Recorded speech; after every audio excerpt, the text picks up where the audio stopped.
All right, so just to keep on task, we have our next presenter, which is Chris Fry from Baxter Regional.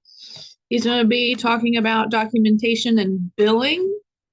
Is that correct? Oh, yes. For Baxter? Yeah, I was looking at. All right.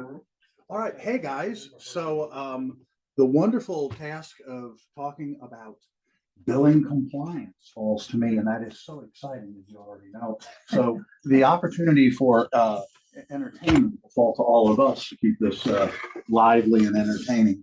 Just so you know who I am, 100%. My name is Christopher Fry. I'm a paramedic. I've been a paramedic for about 37 years. About 15 years ago, Baxter was having a lot of trouble with billing and money, and the ambulance service was in a bad place. And we started looking at the money, or the revenue stream, how money's coming in. And as we looked, we found some shocking things. And the shocking things were that hospitals are really, really good at doing hospital billing, and they really care about hospital billing. And when you put ambulance billing off on hospital billers, basically they do what they've been trained to do, which is to submit it the way you'd submit a hospital bill.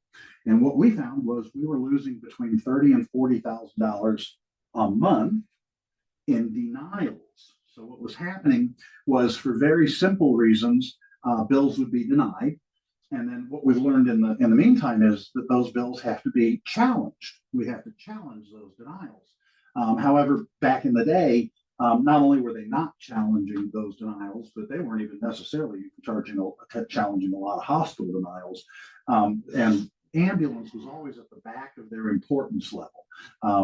It's not a mean thing, but they don't, sometimes it doesn't seem like they really care as much about. And, we're kind of always the redheaded stepchild type thing. Why'd you point at me? I even thought about it afterward. I'm like, I just did it. I pointed at the redhead in the middle of that. I find that EMS is very often the redheaded stepchild. We're kind of behind in importance, I feel. And that's not an insult. It's just fact, as we looked at that, the amount of money that we were losing was immense. And so we started asking around different billing companies, different software companies, how are you doing it? How should it be done? And we got a whole bunch of different answers back. Of course, there's many people wanted to come in and charge us $2 or $2.50 a bill to bill it for us, and they would promise us collection rates, et cetera, et cetera. In the end, we looked at both Zoll, which you will eventually become remarkably familiar with that name. And we looked at a company called PWW. If any of you are old enough to remember things like, or have even recently, are you familiar with GEMS magazine, Journal of Emergency Medical Services? GEMS was the creation of an editor, lawyer, fireman, paramedic. I mean, this guy was everything. His name was Jim Page. Jim Page is the messiah of EMS. I want to be very careful how I said that so it didn't sound blasphemous, but Jim Page is one of the big guys. He is also the main contributor to, you remember Emergency 51, John DeSoto, Roy Gage, all of that. Maybe you don't. If you don't, you should look on YouTube and watch the old. It is the root of EMS. It was a TV show that they put out to let people know about EMS. And it was stuff like, a spitting cobra would be threatening a patient, and the paramedics would come up with the idea to take a broken piece of glass and hold it up by their face as they treated the patient when the spitting cobra was spitting, that sort of stuff. It was a great show, good times. Yeah, yeah. Every episode was that type of stuff.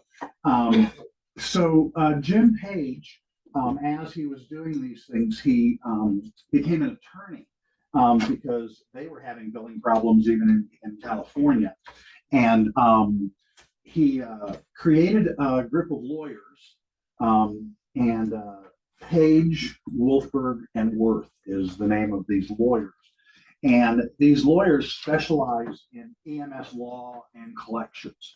And they are literally the reference point. If anybody goes to court, if anybody deals with the Office of the Inspector General, if anybody ends up having any sort of thing in EMS, if you're lucky enough, your higher ups to defend you and help you will consult with PWW. PWW is the Bible of EMS billing. So what happens is he creates this group of attorneys, and for 20 or 30 years, they put out magazines and books and all of this, and it does help EMS. But about 15 years ago, we contracted with them to learn how to do it.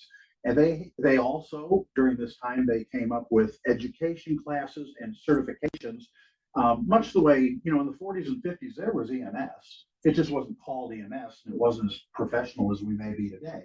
And the reason I say that is these training programs have been around for a long time in certification, but the recognition of being a paramedic or an EMT only came in the 70s. Okay. Well, the recognition of being a certified ambulance coder only really came about in the late 90s and early 2000s. So there is an entire class that is absolutely amazing that you can go to, that PWW puts on, and it certifies you as a certified ambulance coder, of which I and my billers are certified ambulance coders. And it teaches you not only how to bill things more correctly, but really a lot of billing compliance. I'm going to be honest with you. If an ambulance service doesn't use PWW for their education, refresher, etc., they're probably fraudulent. You almost cannot bill in today's world without having regular updates on all of the changes.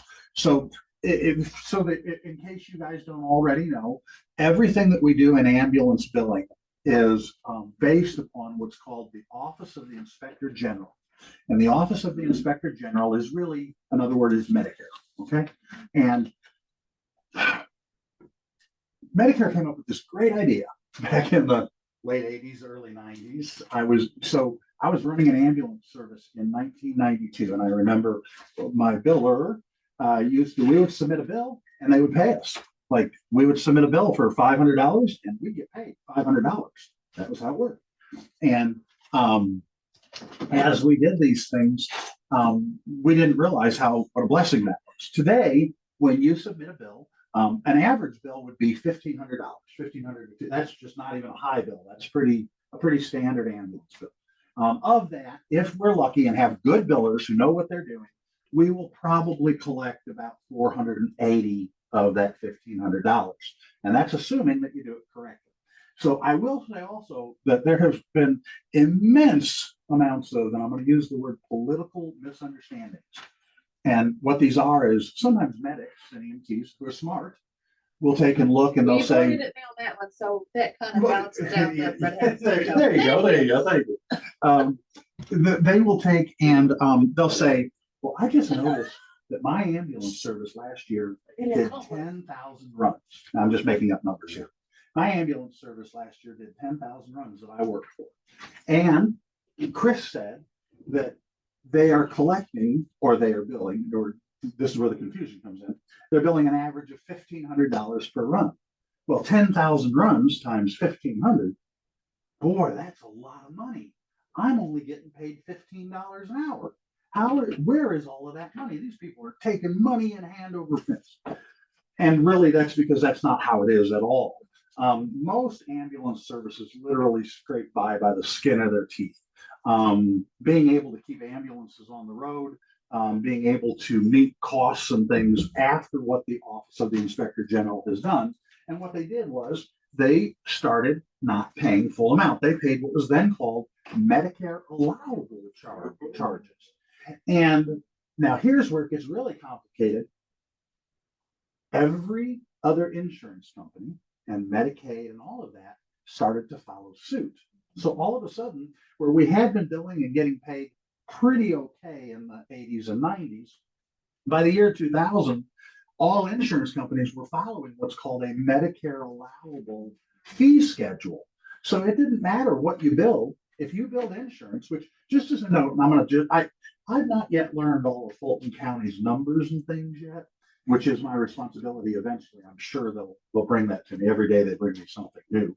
But I'll tell you that in Mountain Home's an enormous nursing home.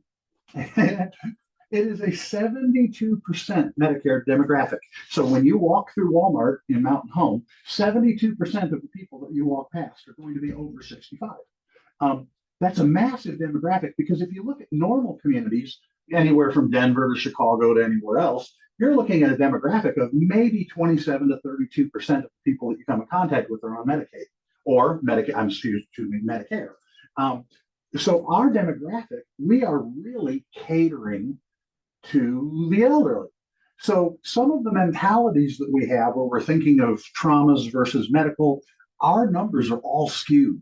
We do more strokes and old people diseases like lymphocysts than any other community. Honestly, Baxter Regional is the 5th largest recipient of Medicare funds in the United States. Now, hold on, real quiet. Let's slow down just a second.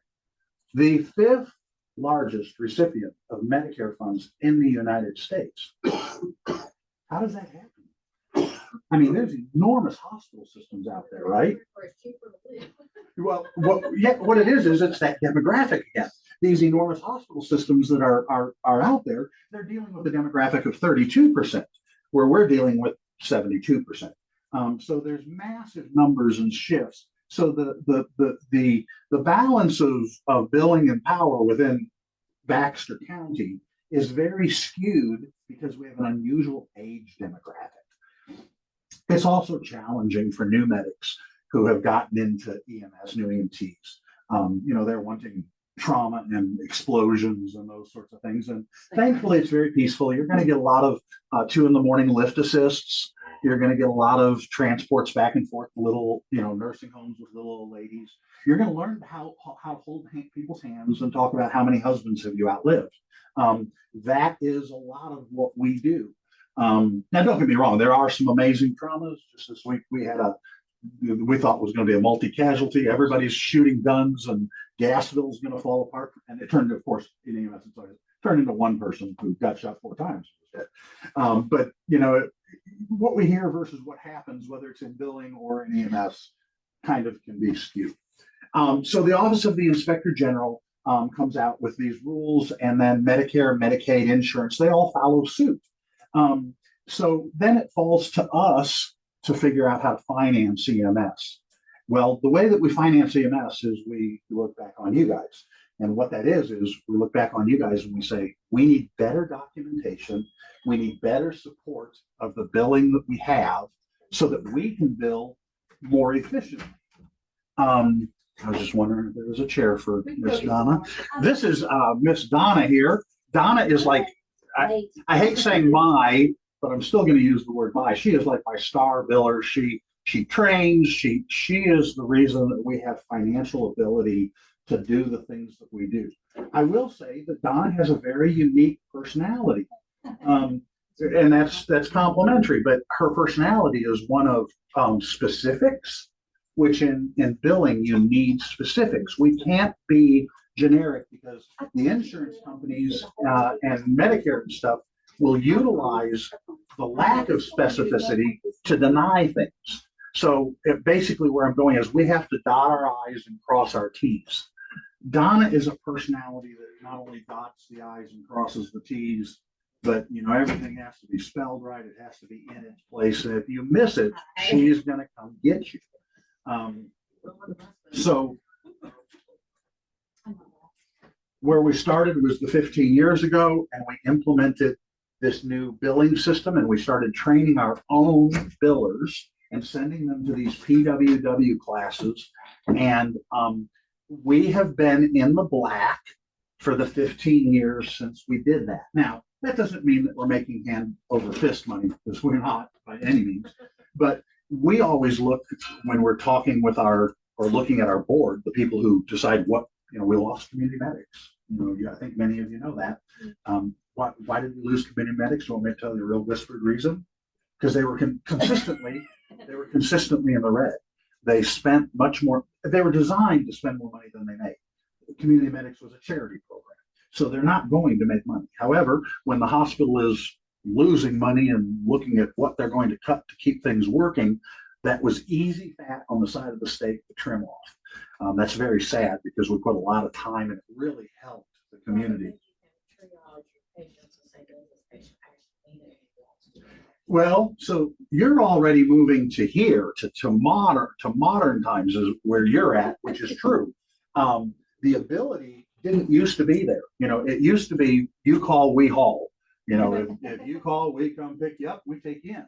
And we're still doing that, to be totally honest. However, with community medics, one of the opportunities that has recently been offered after we got rid of community medics is the ability of educated medics, whether it's community medics or regular medics, to look at a patient and say, this is not necessarily ER quality, but perhaps we could take this to a doctor's office instead.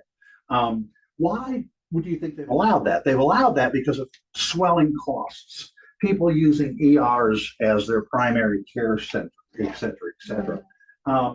So we now have a billing department that is exceptionally on target and exceptionally able to bill our calls correctly.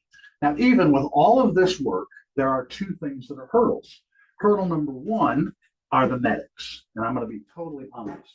The level of documentation that is required to successfully bill an ambulance call today is annoying. I mean, it's just annoying. And it's because these insurance companies, these Medicare, Medicaid, they use every chance. They want you to fail in billing. I mean, it's just fact. They want you to fail because every time you fail, it's that much more money in the pot for them to use other places. So it becomes kind of a game between the billers and the insurance companies of how perfectly can you bill, and that's a hurdle. So what I said, it falls back on you guys, and that's what much of this class will be about: is how do we train you to give us the information that we need consistently? Close call rules, which you'll learn about eventually someday. Close call rules are how we do that. And that just mandates that if there's something that we must have for billing, it makes a rule that you cannot complete your run until you have added that data there. However, there's still things that you can't create a close call rule for. And these are things like the story that you tell. So we'll get more into all of those things as we move forward. I'll move into the PowerPoint and we'll do some of those things.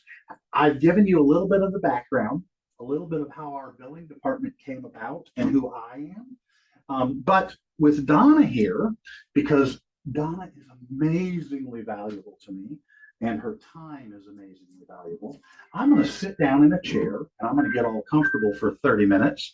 And I'm going to let Donna stand up here and talk to you a little bit about what she does, because that way I can shoo her off back to those offices where I really need her to be doing her things, because we're doing a million things in billing right now, and even learning how to bill Fulton County runs, which is why we want you guys to learn a little bit of this stuff, because in the end it will help us. I will say this one thing, and that is sometimes Donna / our billing department / me can be a little annoying in the way that we try to get you to do the paperwork. It's irritating when your parents say you can't go out on a Friday night, you know, and where I'm going is it's irritating when we say your run's not necessarily up to snuff or get rerouted, things like that. But you have to know that in the end, it's not a personal thing. We're not rerouting a run to you or causing you issue. We don't even think about you as a person. We're thinking about, we need this data to be able to bill correctly. And the more bills that we submit correctly, the more money that we have in the ambulance budget, the better ambulances at this point that you guys are going to be driving, the better crewmates that you're going to have, because we're going to pay better EMT, better medic wages, better benefits, all of those things. Where I go is, it doesn't mean things are going to change tomorrow or anything, but it keeps this machine that we have. You all understand there's a healthcare machine. We're a part of it. We're the gears in it. The grease in there are people like Donna making sure that that money is constantly coming in. I will say once again, since Donna has been in her role, since her role has existed, we have not had a single year in the red. This is really good at budget time when they're looking at who they're clearing, who they're getting away. Our ambulance service continues to stand strong. That's good for all of us because it keeps us jobs. It keeps us, I love our benefit package. I love the things that we're able to do as far as we have more advanced equipment on our trucks than many services do. We're able to do things that a lot of services are not able to do. Now, today, many have advanced a lot more than they used to, but we were able to get there a lot earlier than some of them. So I tend to talk too much, and I'm going to, at this point, give this over to Donna, and when she finishes, I'll come back and bore you a little more. I apologize, you guys. I got stuck on the phone. I was doing right past my turn. It was a good time. People shouldn't ride with me ever. I really recommend against it. Okay, so I'm Donna. I do not have a PowerPoint because I'm just not that cool. Make sure that we're recording. Yes. We're recording.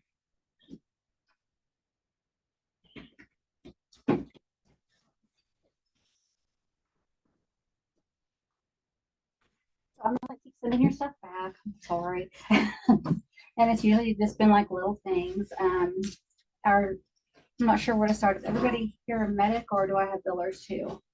No, All EMS. Oh, okay.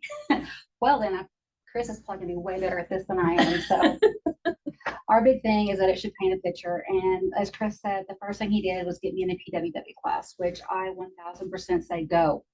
Go, you can take them here, they offer them online now, go. But I mean, we have to have those details. I need to know which arm is broken. I need to know how'd they fall. I mean, I need the doctors. I need the doctor's name written on there or wherever it needs to be. There are so many little things that our insurances demand, and we are having to attach our PCRs to a lot more of the claims these days than we did even 5 years ago. As you know, everything has gotten bigger in the last 5 years alone. Everything's gotten busier. Our runs have almost doubled, have they not? Perspective is a lot of things. It feels like they have. So, but an insurance just gets more and more and more picky, and they want that little detail. They want every little bit of it. The biggest thing is, I'm sure Chris has already covered it all because he's my boss. Just so you know, I haven't really covered anything. No. I was only doing an introduction and kind of the history of how you come to stand in front of them, and then you came in, so you're not that broken yet. Oh, but I did bring little flyers, little handouts, and I did attempt to email them this morning, but me and my email had a difference of opinion, and apparently the little roll on the screen just kept going round and round and round and round. So I don't know which one of you is Tasia. Tasia. Tasia, Yes. sorry. But it never went through. Oh. I did try. And I was like, well, this way she can already have that there. And then I'm really bad about, like, if I'm in the middle of something, I've got to finish it. I hate leaving things unfinished. One of those, the person that trained me was OCD, and she was amazing, but she was OCD, and I think I caught on to that OCD. So the littlest things in the world, unfortunately, that we think are insignificant, they're actually important. And the insurance company demands that we have it. I mean, demands. They will deny over the smallest little detail because they're evil. And this is just a little thing that I gave the other medics over there as well. And it's just kind of something I can get everything you need in the PCR, which Chris, I'm sure, is going to cover much better than I did because he's actually been on an ambulance and I never have. Well, not in the front anyway. So, and I've got to say, since I've been here, I did regular clinic billing, I've done nursing home billing, I've done all of it, and ambulance billing is completely just a whole other world. And Chris told me it was going to be when I first accepted the job, and I was like, yeah, I was wrong. So, but it's the little details. It's so much more detailed. I feel like I'm repeating myself. I'm so sorry. But that's, and the PCSs, that is not mine. The PCSs, I've noticed, this is just something small, we just have to make sure that those are completely filled out. And I did have one that I copied that I was going to bring over, but I did not realize that I left it right there on the copy machine until I was about the other side of Henderson, so it's still there. And it's, yeah, I can fax it over or whatever, but all it is, you just have to make sure that there's details on there as to why the patient was transferred, not just transferred. See, I'm having a lot of problems with that. When we get our PCS, they don't put it on there, and I'm like, you gotta give me a reason. They don't put mental health or She's 100% just correct. very, very vague. Mental That's health, and one of our biggest and problems. that is a big problem for us, because I'm like, no, I need more. Exactly, you are exactly right. And then a lot of times they won't even Thank you. give us an H&P on it, so we can't Yes. figure out why they really need to go. Why? Why is this? Are they on oxygen? No, You're right. why? Why do we need to take them? Just because they don't have a ride? I know the doctor signed it, but that doesn't make it gonna be paid. Wait. What was that you just said? Well, when the doctor signs your PCS and there's not a valid reason other than they don't have a ride is what I figure out, because I have nothing. to My go point off is, I of. just wanted you to say the exact same.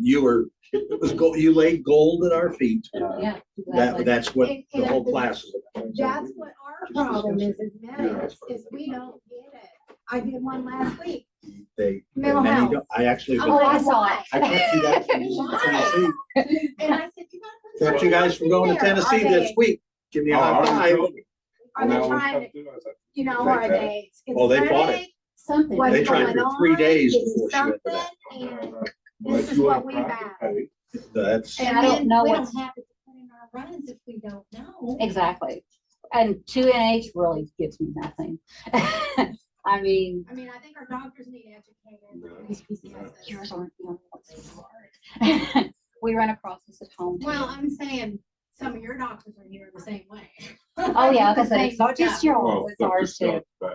Yes, Dr. Scott is really bad about PCSs. And we need help, because we can only go so far. We don't know. We're not there. We don't know what's going on with this patient. And if you're just doing a PCS to give them a ride, that's not gonna be covered. That's a problem. You think you don't know, wait till it gets to me. I'm just, and it's been a learning experience for me because y'all's charts and TCRs are so different than ours. I mean, just so different that it's really been a learning experience. And handwriting's been interesting too. And it's just, and there's a lot of repetitive, but I think that Chris explained to me that that's just how y'all's automatically does. Is that right? Well, The repetitiveness. we're supposed to put everything in the narrative, but then we have all the sections we have to put everything in too. So there is repetitiveness that comes through our runs due to those factors, because they want us to paint a picture in case we ever. And I want the get called in picture. court, right? That's in your narrative. But everything else has got to come into play too. Exactly. Yes, you're exactly right. And it's been a learning experience for me. There's been little things. I think I've sent back 2 for a wrong birthday. And We were talking about that yesterday. oh, was it the one that I sent back? I didn't finish it in the office. We don't know. Oh. We don't know what you sent back. He just Oh. sent out an email We saying don't fix know. it. Oh, I'm sorry. No, it's okay. There's not been a lot. I don't think it's even 5 or 6 that I've sent back. Yet. Well- It's January. Well, we're up to the 19th. So I've sent back 5 or 6 that I know of. How do I phrase this? I thought there was gonna be, how did you guys handle your swing beds previously? I mean, how did you guys? This is all new experience for us. Oh, all of So them. our swing beds down here, the ambulance essentially had some kind of contract with the hospital. So we did it basically as a courtesy for the So I'd say hospital, almost is how it was. our run. hospital, when they would, the way they got other hospitals to use us for their swing beds and to take swing beds was to sign an agreement that we, as the ambulance service, would come pick them up. That's as far as I can tell you. That's as far as I can go with that. We were told So that please our tell us how hospital documentation on made- swing beds. We have no idea. made the, Well, okay. 100%. made I the have no choice. idea. and told we would do these swing bed transfers. Now, as for documentation, at some point, you should put I love in your the photo report. space. No, it's like you should just put in your report at some point, swing bed transfer. That's what, I mean, because there's really nowhere else to put it. Right. And then why? And you try to find a reason why this is They actually need medically rehab. I mean, necessary. that's all we're Yeah, told. why is this medically necessary? Yes, that's the biggest thing. That's sometimes you gotta figure it out, sort of. And you that's know what like I his mean? doctor, a lot of times, we don't even get the paperwork, we go pick them up, and we come back here and we get a PCS then with some of the information, but usually it just says. And most of the time, it's just family members can't pick them up and bring them. It's most of the time, so they just send us. That's a lot of the, We're a glorified taxi for swing bed. Yeah, So I don't know if that's Now we gonna know. change, And it's a since lot. we're, Oh, I can tell, that's been, And doctor's appointments. Oh, my God. yes. that's not We know the something, rates for- because that's not normal, because that will not be paid by insurance. I okay, mean- yeah, and that's. And I mean, the gonna throw this initial out. one here, yeah. we handled it. Recently, I say recently, but I've done this for 30 years, so, you know, Oh, 30 good. years ago, was recent. Within the last couple of years, I know of 3 transfers for doctor's appointments. We got there and they're like, why are you here? All we needed was information from the hospital. All we needed was the test results. All we needed was the imaging. And it's like, they told me to bring the patient.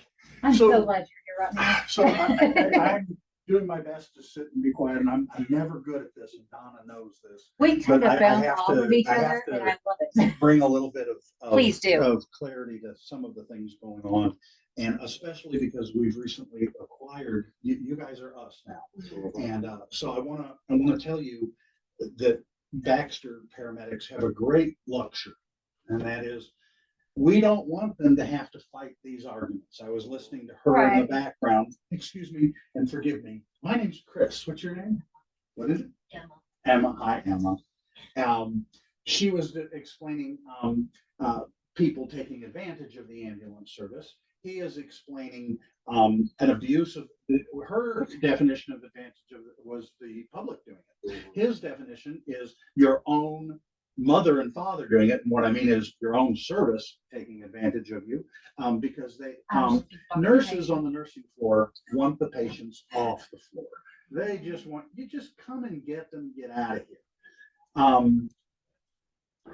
Over the 15 years that I described to you, we have become the EMS defenders. Like I so happily said back there, there was a transfer this week where they wanted you guys to go to Tennessee. For 3 Yes. days, my billers and I, my billers fought this battle until finally, and this is a typical pattern, they will fight it until they're like, you know what, this isn't worth my time. I'll give it to Chris. I had some kids. And once they give it to me, I'm able more sometimes to address the people and make things, or I get to say things that will hurt me if I'm not careful. So where I'm going is, I spoke to the social worker who was pushing that. I explained very simply, we're not doing it. This is just the way it is. We don't want to do transports to Tennessee. We don't want you guys doing transports to Tennessee. We're not profitable doing that. It doesn't help us. So now the question is, does it help the patient? And often, if the patient is medically necessary or needs that done, and what I mean is, we sometimes have like liver transplants. They need to go to Tennessee. We take those and we don't even worry about billing. I mean, yes, we get a PCS. We do our best to develop medical necessity, et cetera, et cetera. However, when it's truly, we do err on the side of the patient. We want to help the patient. However, when the daughter wants the mother to be brought home because it's more comfortable for the family, either they can come get the patient or they can pay us to do it. Now, we're even really kind about how they pay us. If they will pay us, which we tell them that they'll have to pay up front. However, we're going to give them a discount, and it's a standard Baxter discount. If you pay any of your bills in the first 30 days, you only have to pay 60% of the bill. So if your bill is $100, you're only going to have to pay $60. And this applies to your $10,000 ambulance bill, which to go someplace far can be exceptionally expensive. You'll really only have to pay $6,000. And then the doctor calls or you call and you say, I'm 100% sure that my insurance company will pay. The doctor will be on the phone. I'm 100% sure their insurance, doctors lie, if you don't know that already, okay? A doctor did on this one. A doctor did and tried to force us into taking the transport. What you guys need is you guys need somebody confident like me, who's comfortable in what they do, and I have people standing behind me, confident in her. She knows that she can rely on me, who are able to say, I'm sorry, that's just not how it works. And I'm still going to help you. Listen to this. If you are so confident in your insurance company, I believe you. I believe you. You got the greatest insurance. No other insurance company exists like yours, but I believe you. So all I'm going to do, you're going to give me your credit card number, and we're going to put this on your credit card number, and we're going to bill it. And the second that the bill comes through and they pay it, we're going to refund every penny right to you. You'll get it as soon as they pay us. So this is a very easy way for me to offer comfort to these people. I'm lying, it's not comfort. What it is it's letting them know, oh, if you're so sure, well, just put your credit card on the line. Because here's my thing. I've been on that truck for 12 hours in the back of an ambulance on a transfer to Chicago. And then 12 hours back, we're trying to swap drivers. I think Tasia's been on those. I guarantee somebody 30 years in this has been on those. I have not. I know a couple people that went to Northern California though. Well, the point is that it drains you. It hurts you being in the truck that long. And furthermore, it's dangerous. It also takes away coverage from your community. We can't always replace that coverage. We don't have staffing all of the time. So my answer to them is they can either do it the way I described a second ago, 60-40, or there are many transfer services that are dedicated to transfer services. And rather than having a $500,000 ambulance with one of the highest trained paramedics in the entire state, which our medics are trained to the highest level we can take you in this state. You can't go any higher than we mandate. If you work for us, you end up holding ACLS, PALS, PHTLS as a bare minimum. That's our minimum. They're constantly. Most of our paramedics are trained to do RSI intubations. The level of training that we put into our medics is the highest. We don't need to waste medics on a long distance transfer to Tennessee. Okay. These transfer services are dedicated emergency drivers, EVOCs, or EMT level people who can handle that, and they make it profitable because they're underpaying their people and they're using outdated under level equipment. Most of the ambulances used for those transfers don't have monitors on them and all of the expenses that we deal with. So there are options to help these people. If you end up in this corner where you think that's occurring, I don't want you fighting these battles. I want you guys concentrating on, you ready for this? For patient care. I want you to take care of your patient. I want you to have empathy for your patients, even the ones that are dumb. The ones that are dumb, we still care about and love. Okay. And I also want you to concentrate on this second thing, and that is good documentation. If you can give us good documentation, we can make billing work. Okay. So I'll give it. Do you have more? Actually, I was just wondering where they got their documentation information. Then I'm going to give this back to you for a little while. But that I think might have cleared up that question. Yes. Are we good with that little piece that we're dealing with? We do a lot. I'll bring this out. We do a lot of transfers for mental. Okay. We do too. So mental, we're not going to escape. We are transporting. What do you need? There is a. I need it completely filled out. A They're just PCS. yeah. A PCS. They're All site transfers. Oh, remember also, there's a difference. There's two kinds of runs. There's emergency and non-emergency. Right now, if your tones go off and you're going to somebody's house and they have a stubbed toe, I want you to look at this a couple of ways. So you get a call right now. You're going to pick somebody up for a stubbed toe. They believe it's an emergency. You can pick them up. We can bill for that. We'll put in medical necessity. We will always, mostly, nothing's always, but mostly always, we will get paid on emergency calls. So if they have called 911, say I have a stubbed toe, we can get paid for that. Okay. So you don't have to have the conversation with them of, oh, this isn't an emergency, blah, blah, blah. But I also, in your mind, I want you to understand that a stubbed toe for us is a non-emergency. I am physically flexible. I'm able to move my stub toe up here and I'm able to apply pressure. Wait, where did I learn to apply pressure? I have training. So I take that toe, I lift it up, I have physical motion, I apply pressure, I have training, I stop that bleeding. 80-year-old woman with diabetes okay, who has not been taking her blood pressure medicine for 3 days, okay, this is becoming more and more of an emergency. She can't lift her foot to stop the bleeding. Her blood pressure is out of control, so it's bleeding more. Her leg is dependent. Because it's dependent, it is bleeding more. And guess what? She's a diabetic, so it is not going to heal as well. For her, that stub toe is an absolute emergency. For me, it may not be.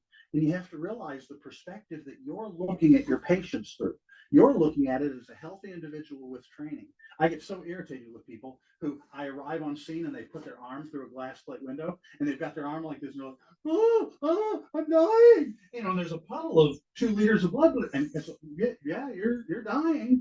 However, if you put just a little pressure and raise it, you know, and But they don't know that. That is common sense, right? Isn't that common sense? But it's not. So from our perspective, sometimes we have to understand that it's not always the way it really is. Remember that 80-year-old woman with elevated blood pressure who can't lift her leg, you know, that she got those curled up toes and the toenails are going different directions. And as she's bleeding, hey, you know who these patients are. Well, he didn't have to go We'll there. see all that. If I didn't call it that, I ain't coming back with that toenail. Okay, so I'm going to give that back to you then, Donna. Yeah, so just make sure you document everything correctly. There have been a lot of blank spaces on PCS, just make sure those are filled out.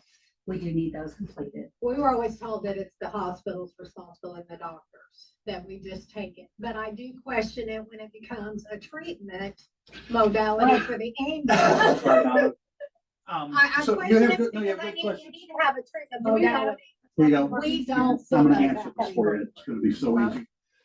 We deal with this so much. These questions for me are just like, blah, blah, blah, blah, I can just recite them and they're all true. Okay, here you go. So the first type of run was the easy one. That is the emergency run. The people who call in on 911, breeze. Just go pick them up, bring them in.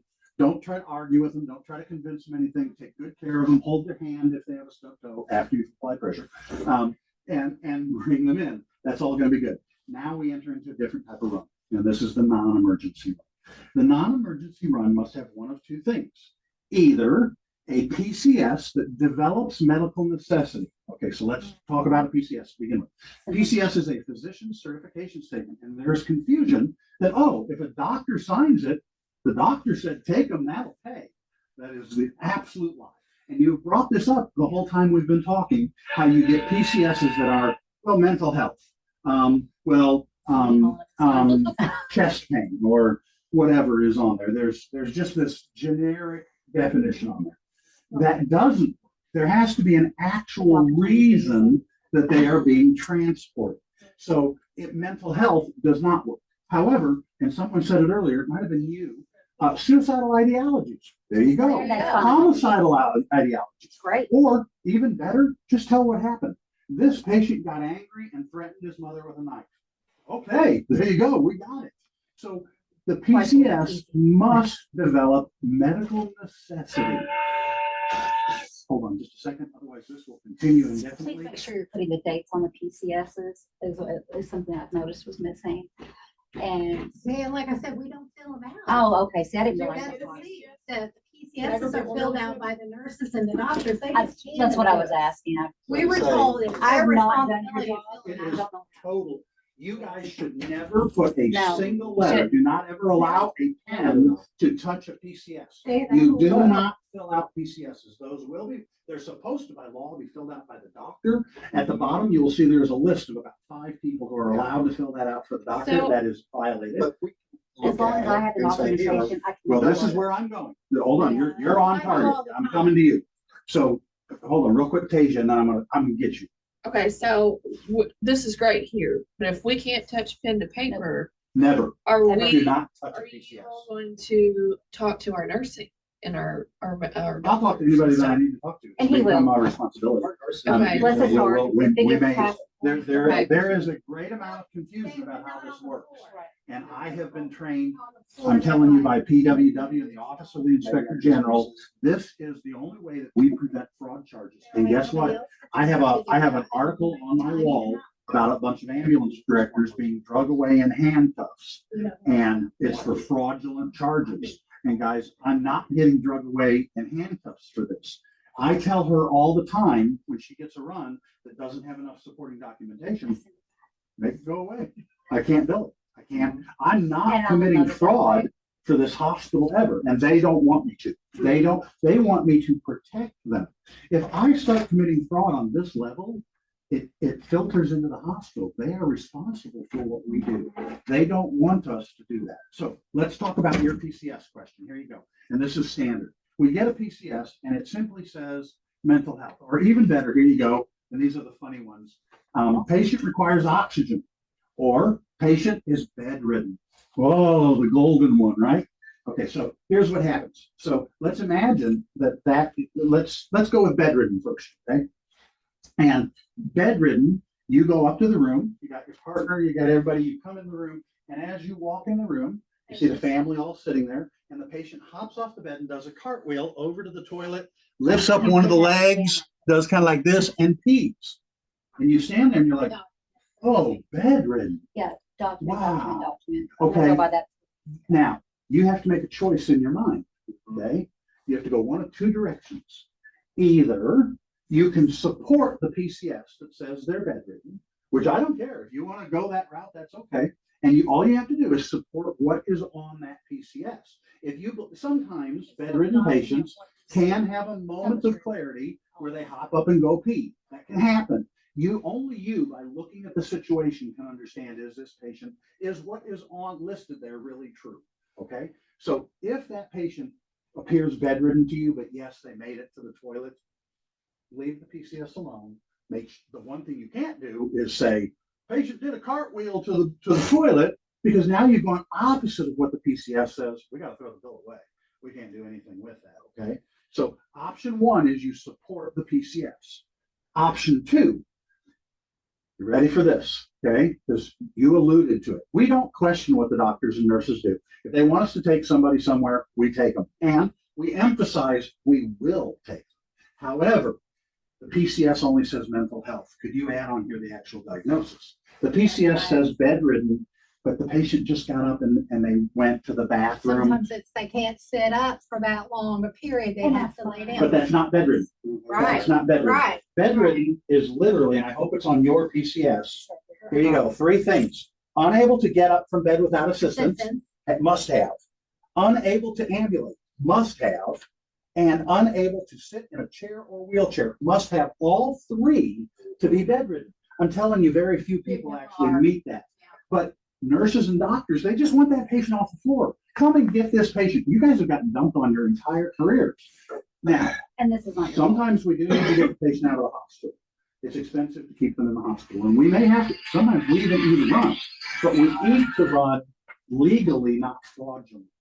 If there's a fraudulent PCS, we can be responsible for that. So what we do is we very politely say, I'm sorry, but the patient was just walking into the bathroom, and as they came out, they did a like this. I can't support bedridden. Could you please put something else on there? Okay. And most nurses and doctors will do that. But know this, you are not getting, and this is why I say I don't want you to touch your pen to paper. You don't have the actual PCS. They're giving you a copy of it. So if you touch this, if you write on here, what you're doing is you're altering and falsifying a record.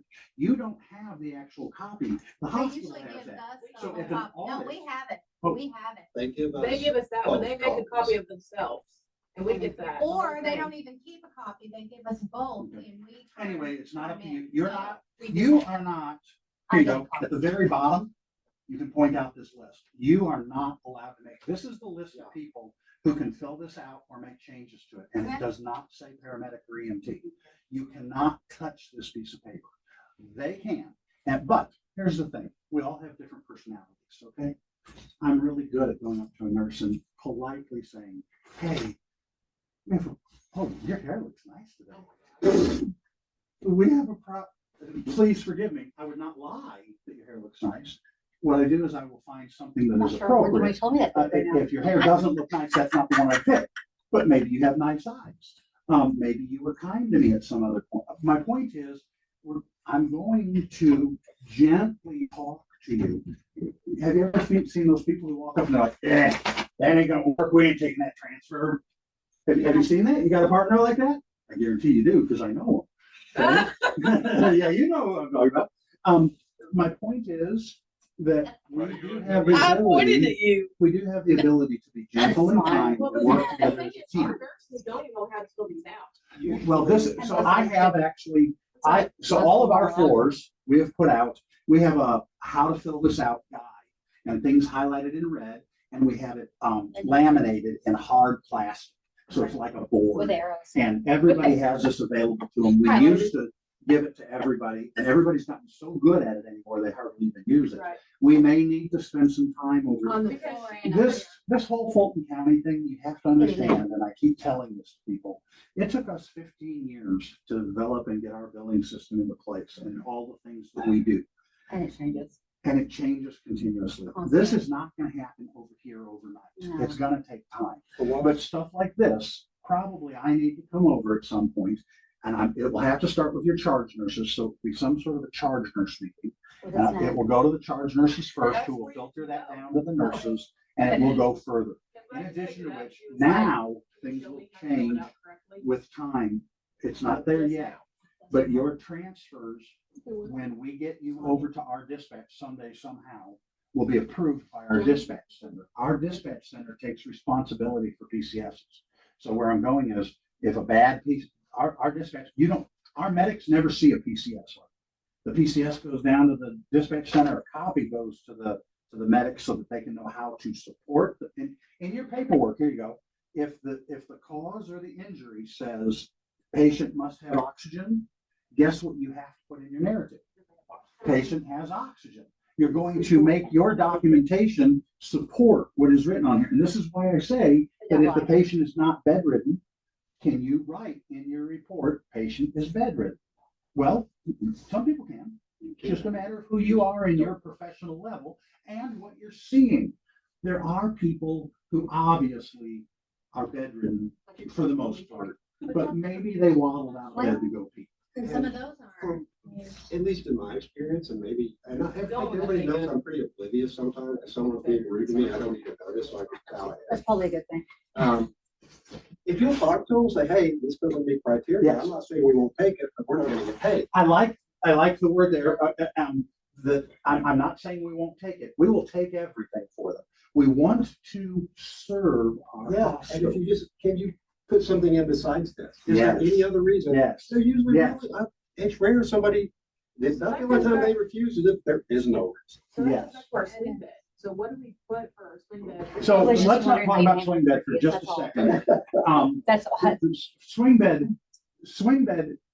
I have to, oh man, you just put all this thin ice in front of me. Let's not talk about swing bed for a second. We may get back to swing bed.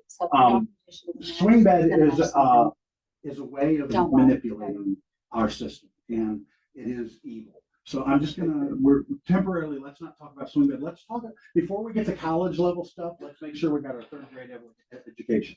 Is it okay if I take a 2-minute break? It is absolute, and I'm so sorry. The neat thing is there's so many questions, Yeah. which means the Yeah. class is alive. And as I look around the room, there is nobody on their phone. Everybody is eye contact, like, give me more. Yeah. I was on my phone, please forgive me. Oh. Real quick, my son was texting me. I wasn't referring, I didn't even notice it. It looked like you were interacting very well. Yes, 10-minute break. 10:05. What's that? Okay, for coding, We're coming back. all right, I was certified at one point. My intent was to go to be ambulance certified. But then I was told by everybody after I had my certification and spent all this money that ambulance is getting away from coding. It's all going to be automated. You're wasting your time. Probably not entirely bad news or But that's, incorrect. and that was because, I'm freaking old. Where I'm going is, depending upon the service that you work for. So today, I could move our system into the cloud, and the cloud would do just about everything Donna does, sadly. Wow. However, I'm not in control of it in the cloud. Yeah. And Baxter is very good and very much so wants to be They want to do their charity case. There are transports that by no means have medical necessity that do not pay, that Baxter says, we're spending $20,000 a day keeping this patient in the hospital. You can tell me all day long that your $1,500 ambulance bill isn't going to be paid, but as long as I'm spending $20,000 a day keeping the patient in the hospital, I need you to take this transfer out of here. And those are the exceptions where we have to say we're not going to get paid, but the hospital, because we're hospital based. If this was a for-profit service, if this was any other service, they'd be no way we're taking this. They want their money. But because we are a department of the hospital and serving the hospital, if it costs them $20,000, I'm making the numbers up, but in a second, they're like, who cares about $1,500? And that was our swing bed thing. Well, That's what we were encountering. We are part of this I was just hospital wondering. swing bed thing. So are we gonna be part of that anymore? That's where Baxter. we're not, for the moment, going to address that. And the main reason is because this week alone, I have fielded probably 20 emails on this very subject. The answer, here you go, here's your answer. The answer is being developed. Okay, but if I go into it any more than that, what will happen is tomorrow, one of you is going to be on the floor and say, we're not taking these transfers anymore. Better get them all out today. You know, that sort of thing. And we're not there yet. Give me time. And again, you touched on it. How much, if I agree to come pick up your swing bed from whatever hospital and bring them back here, yeah, maybe we don't get paid, but how much is the hospital now going to get paid for having them on the floor for a week or 2 weeks? That's what I'm saying. That's why we were The always told. answer is being developed. So here's the deal. Baxter doesn't do swing beds. Okay? So we don't know how to answer your question yet because it's a mountain we haven't climbed yet. And we're learning.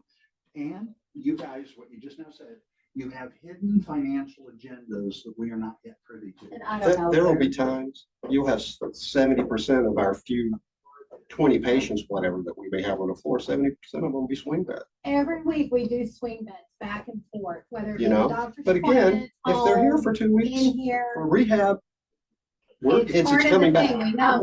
So you bring up an interesting point when they say 70% or any high percent. Fulton County has had financial issues for a very long time. And when you're suffocating, you find yourself doing things you wouldn't necessarily do just to get a breath of air. And the swing bed, if it's bringing money in, and it's bringing in more money than they're losing by having an ambulance service lightly that is running 2-5 calls a day, it is less expensive to send you guys for free than to not have that income. So now that may have occurred. I don't know those things yet. So even saying things like that, I'm embarrassing myself if it's not true. But I know that We get down with our You stop it off. it goes into the stack of the other rooms, and it all goes to Tim. I was just curious. absolutely. That's Tim perfect. Hodges does what he does and then passes it on to Bill. I'll tell you a secret about the coding trade. I literally get offered a job every year at Hot Springs for the same company out of Jonesboro. When I got But I my like doing my Fridays certification, off. We have people When I all the was- time, got my especially new certification. hire nurses and new hire social workers. that Yeah, I tend just got my to certification. exploit I those was sorts of certified. things. They were putting in a whole medical complex down in Houston, I get to and they often pay train the them whole move, to a better level. but so I many get to $1,000 uplift them to a dollars. Well, and financially. And plus guaranteed pay raise, I just don't know. Plus, Financially. and then there was but I'm like, all right, I just got divorced and I just got custody of my kid. I can't move. Right. And then I had another, it was one of the Carolinas, sort of the same thing. Right. You know, move, we'll pay so many $1,000s. And it's like- In North Carolina. She's awesome. And I'm like, I can't move. Education wise. But COVID. then I lived down south of Batesville, actually. Right. They weren't interested. Of course, I'm Well, you're looking at for I'm 61. ambulances, a lot of other And I was stuff 50. we have. Also, this is Like, kind a lot of of. Looking around, hiring People look at it and say, 50-something oh, hours you guys are period. just so bad off. I'm looking for like, I'm no, not- I I mean, remember that's not before the excuse. this. I can Look tell how many you, but that's inmates Randy Fowler, who I'm I've sure you maintained guys my are all regular familiar with, certification. has been trying to work in the background for years. He has been coming to me and bringing back to your billers and your Speaking your class, department Yes. kind of what we've been doing because he saw our changes occurring. But at the time, you weren't related to us. So the only interaction, Randy, wanting to help you, would bring back crumbs and say, I don't know it all, but this is what I asked Chris, and maybe this will help. And it has helped and changed some of the way you guys have been. However, there are, like I said, this will take time. There's lots of things that will have to be brought up to speed. When everybody gets in here, remind me to give you guys some good news, some news that you'll like to Oh, hear. yeah. So, but let's wait till everybody's in here, and I'll tell you the things I was working on just this morning for you guys. Then Because Baxter is eventually, really behind when it. everything starts, you want to Like, do I've things. kind of been trying to figure out how committed are we to Fulton County? And the answers have been, we're gonna make Fulton County work. I think I could have done the job. That includes the I ambulance also service. think I would. So, I'll tell you about some really good That's news just that not I my just worked on personality. this morning. That'll make you all pretty At happy. home, I I'm think, losing I my think concentration. you'll like it. And you know, scheduling. When I first started there, I was part-time. My kids were juniors and seniors. Is there a, like a Part-time. like a water, how do I get a water? Right Water. here. His wife does that. She's what's Thomas's wife's actual job? I think she's a coder, isn't she? Well, yeah, but she's beyond just standard code. Oh, Here, there you can be a cover professional. Or you're actually in different. Well, areas. she's a supervisor level. She started out as a coder. Now I think she just reviews everybody else. She does some She's coding. an auditor. Yeah, that's it. Her friend was My brain just went. bank, let me Yeah. tell you.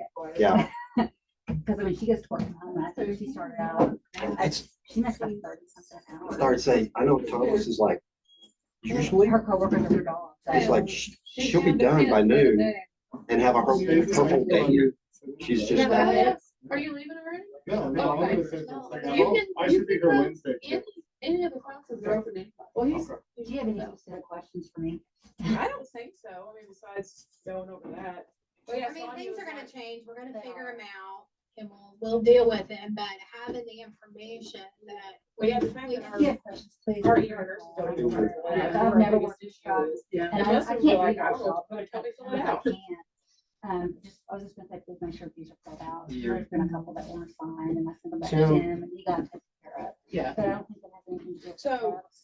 I was be honest, when you see more and more of my runs, it's the same thing. I So does think, well, billing will take care of that. this- It'll get kicked back, billing will request it, So it'll does go back.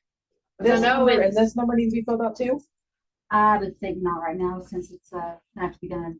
Okay. registered So somehow. the name, date of birth, that number? Please make sure your date of birth, well, no, this has nothing to do with it. On a regular chart, though, say one part of it, one date of birth. Well, I one give has you another the- date of birth. Just kind of double check that. Okay.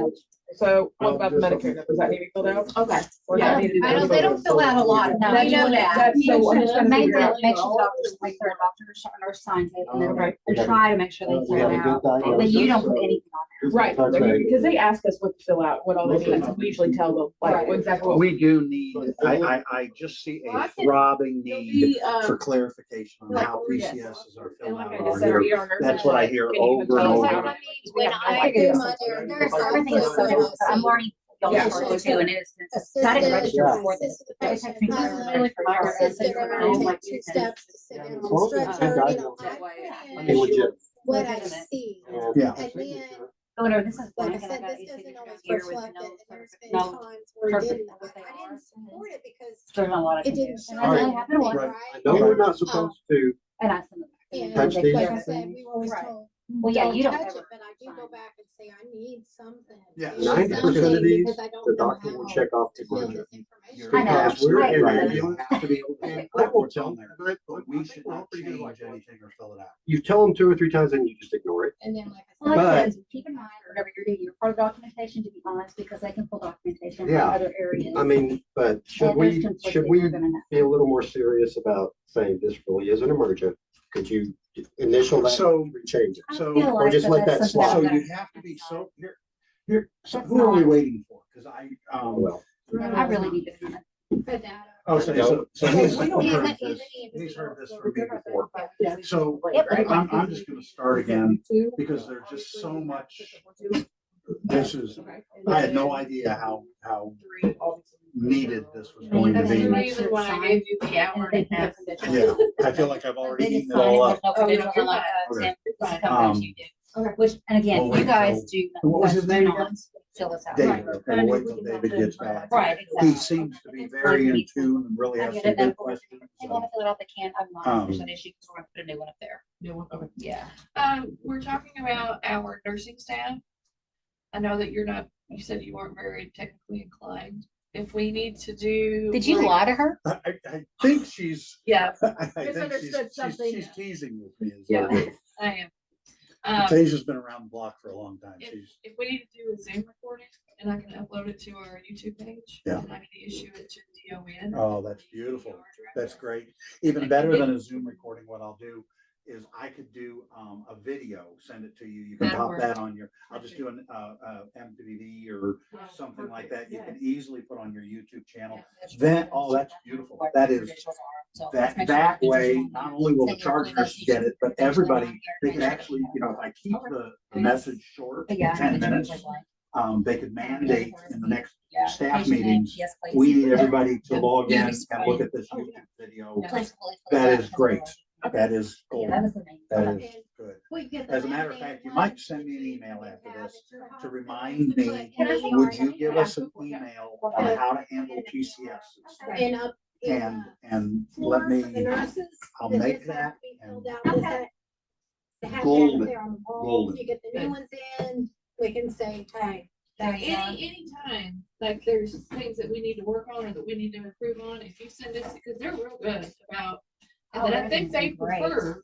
I can already hear they all care about what they're doing and they're trying, I feel them on the steering wheel trying to turn this boat It's been a back long on the course. time coming. Mike said, can you fix the microphone, please? Sales documentation, we arrived this time, at this time, this is what we did, this is what we found. Y'all, 5 stars. I love it. I keep mean, forgetting I'm on Well, I mean, it's so Thing. different. We'll get I hope I haven't dispatched said or something anything and too we get there and it's controversial. something Oh, that's completely- normal. like my I gunshot. tend to be She controversial. fell. She lied. My humor. And I tends to I'm be having even chest more pain, along really, that. it's my abdomen. Well, my or humor is EMS. My Mhm. favorite is we had, Which EMS people are used to. but Did other you That have than actually- yet? I don't know. Me and Josie share them. So Okay. I've got another girl in the Well, office it with was me. called in as a fall. And she Yeah. supposedly took her an hour to get in the house and crawled in the house. And then I got to looking at the wound when I cut it open. She had pressure. It started bleeding when she lifted. Oh, And it was a yeah, gunshot yeah. wound. And I'm The like, paramedic instructor you have makes it. I mean, Yeah. bullet hole here and here. I said, those look like punctures. And she finally, talked to her and she finally said, oh yeah, I shot myself. I was outside and fell and I wanted to get some of the attention and I was trying to shoot the gun and shot myself. And then, but that was there. She was in the house sitting in her I never corner, had a right single there. page documentation. I'm like, Unless it was just. I had how one did the out. gun get in There here? was, She I mean, goes, oh, they're like pushed it along. every fill My out, dog I mean, shot you me. know Yeah. everything. And So, I all mean- we knew was adding on a page. I don't know how he did it without physical thumbs. Okay, so it I'm has sorry, been I'm 10 looking for my minutes help. Oh, you know, you're fine. and I'm going to Is it- start spitting again. Do Um, you want me to touch this on the phone? So I think the only one we're missing right now is Granville. And Granville tends to do what he's doing right now. So it's not unusual to me. I do know the man. You let me know. But I'm gonna If start anytime. going. Okay, If you want me to- awesome. Yeah. So I'm gonna give you some really good news. Okay. And that is, just yesterday and this morning, I was talking about your connectivity issues. Okay, and I've been given the authority to go ahead and get the orders going, to get the modems in your truck, the connectivity going, the antennas, the installations, all of it. Of course, I will also be administering all of that. So remotely, all of that information lands on I have a program that I administer it from. So once that's all in place, now, Baxter That works. is a little Good. different than yours, because we're totally connected. Everything we do drops and moves and, yeah, everything is still paper over here. But you will be able to start your runs now. You'll be able to take your laptop and connect to your truck and do your runs on the way back from transfers, things like this. You'll also, something we allow our crews to do, we will give you the Wi-Fi passwords and you'll be able to connect your cell phones and things like that. There's 2 reasons for this. Number one, if you're doing standbys, sitting and staging or something, watch some YouTube. You can do education. You can access education programs. You can watch in the heat of the night if you want. I don't care. The point is that you will now have connectivity that you never had before. But drum roll, please. Yeah. The way Yeah, that we I will. think I'm crucifying for it. But yeah, it's just cool. Yeah, that's something to fix. Well, I think, oh, I got quiet. It's okay. I was just, Waiting. He's got some cool news. Oh, I was just, it's all good. I'm just, I wanted to make sure that so not only will you have that connectivity, which will benefit you, but something to remember, you guys are in a rural area like we are, and being in a rural area, a lot of times you might be out in the middle of nowhere and try to access your phone and you have no signal. This also will hurt you when you're dealing with things like Pulsera and other things like that. By connecting, if you notice, so the phone that she has right there, the antenna to this is a little piece of metallic paper back here by the battery, and it is a wrapped up thing. So your antenna is about that big wherever you're standing. What we want you to do is we want you to connect to the Wi-Fi in the trucks and activate Wi-Fi calling on your phone. Now, instead of having the antenna in your phone, you now have the entire wire going from the modem up to an antenna up 9 feet up on the top of your truck with what is the most advanced antenna that exists in the cellular industry right now will be on the top of your truck. So you will be able to make phone calls and move data where you never could before. Now, it won't be perfect. In our world, Highway 14 South, Wild Bills way down there, those of you that know that, we still don't have connectivity down there. There are places where we will lose connectivity still, even with all the wonderful technology I put in the ambulances. But it will be better than what you're dealing with now. About 5 years ago, ER misdiagnosed a broken hip on a guy, sent him home. And in the morning, everybody freaked out. The radiologist found and looked at the x-ray and said, that is a broken hip. This guy's not going to heal well. We need to get him back in here. Well, they tried to call the guy, no phone because they're out in the middle of nowhere. They can't access the guy. They come to me and Gerald. They're like, do you guys have a way you could drive out there or something? So we drive out there. We get out there. We're going to get the guy loaded up, and we need to let ER know, we've got the guy, but there's other issues we're dealing with, blah, blah, blah.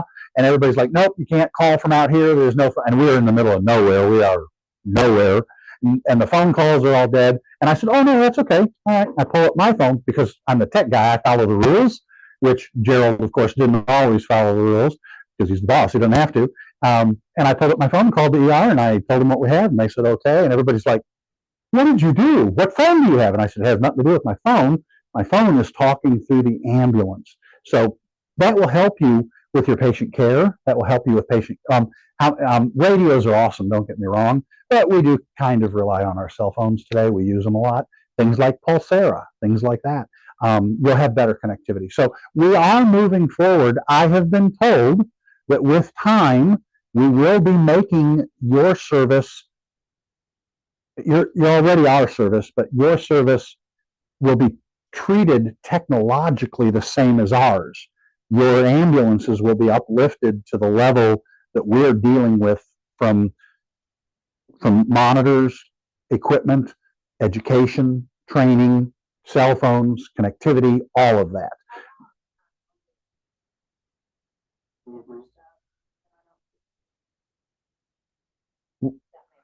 So your monitors are a little different story. However, you will be moving to this level, and here it is. So I know you've recently gotten LifePak 15s, which are awesome. They are. However, you have no ability to transmit anything. And even with the Wi-Fi in the truck, you will have no ability to transmit anything. However, you will have the ability to transmit, and I'm going to tell you how we're going to get through this. Once you get moved over to Pulsera, you'll be able to take the Pulsera and take a picture, which I hate this. I hate saying this because what I'm going to get you to is so superior to this. But temporarily, you'll have the Wi-Fi. You'll be able to take a picture. You'll be able to transmit that with your Pulsera, and you'll be able to upload your EKG. What we've been doing here and sending it to a hospital number. Yeah, it will be done through Pulsera once we get you up to speed. However, when you're really up to speed, this is what will happen. You know that little transmit button on the front of the LifePak 15? You won't have to do anything. You just push transmit. That's it, one button, you're done. And off it will go, huh? Yeah. That's where you. I'm gonna pause just for 1 second. I'm so sorry. Does anybody have any questions for me? No, she needs to get back. Are we all good? Thank you Okay, for I'm coming. so, oh, and if you have any Appreciate it. questions, please feel free to call. I'm not sure. Plenty. Did you get to do your piece? Are I you think I'm good? good enough. I can handle it all. You can have fun. She's like, I'm good. I think everything's okay. Everybody, does anybody, main I thing, know just everything. kind of make sure you got your documentation down, keep what matter. Well, thank you so much for making me track over. Oh, no yes, problem. absolutely. And anytime I ask for corrections, really, I'm not jumping anybody's face. I might tell you mistakes. I'm We just like, don't hey, know yo. if you asked the correct. Okay, I was gonna say, literally, I'm just like, well, You will, No. you will, you will. Good, I'd rather know because then I can fix what I'm doing wrong. Well, you learn from it, absolutely. That's it, I'll get it, don't worry about it. If you send Tim an email about like updates, corrections, and stuff, you can also add me to it. Okay. So, So there's not been a lot of little things. yeah, And I'm he's not out of the biased. office quite a bit, so. What? Okay, What? He's Because I not, know he's not there's- involved in that anymore. but I'm just saying, I know Yes. that's what he, I Yes, thought that's that's what he at was conference advocating last for, time, yes. but there's so many different. Donna, thank you so much for coming and for helping us. Absolutely, thank you. Just a little bit of applause for Donna. Yay, thank you, Donna.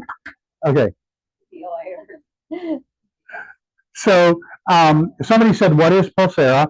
And I'm going to give you my best answer to what Pulsera is right now. And I have to be careful.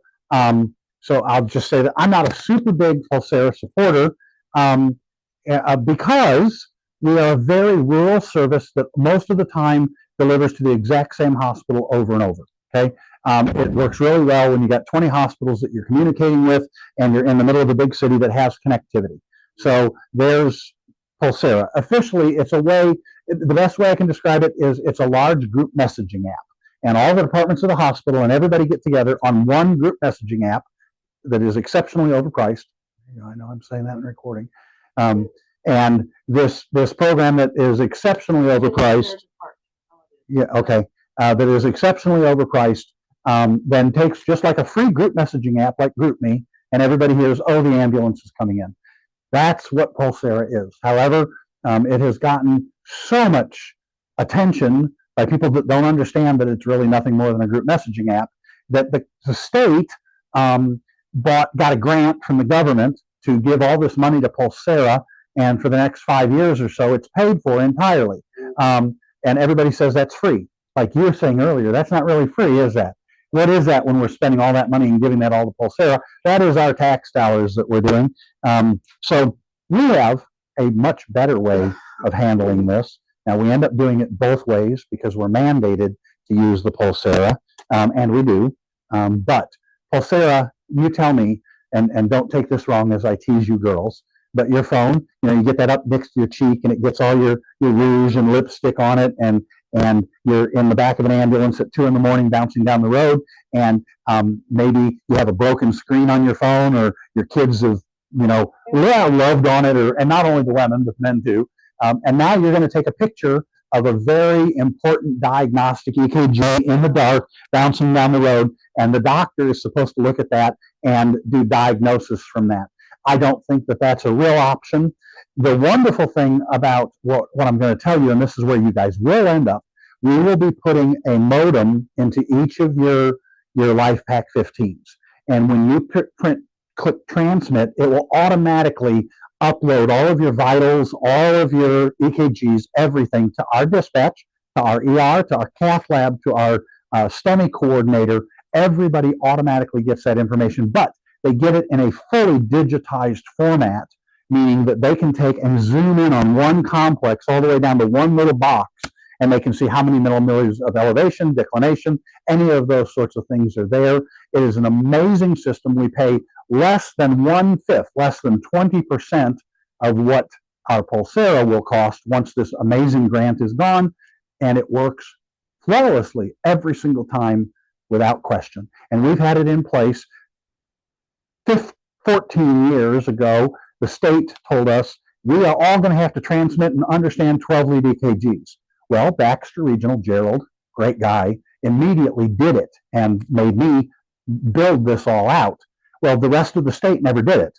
And many services never had the money to participate in those types of games that the state was pushing. It was wonderful, a wonderful statement 12 years ago. However, very few people could do it.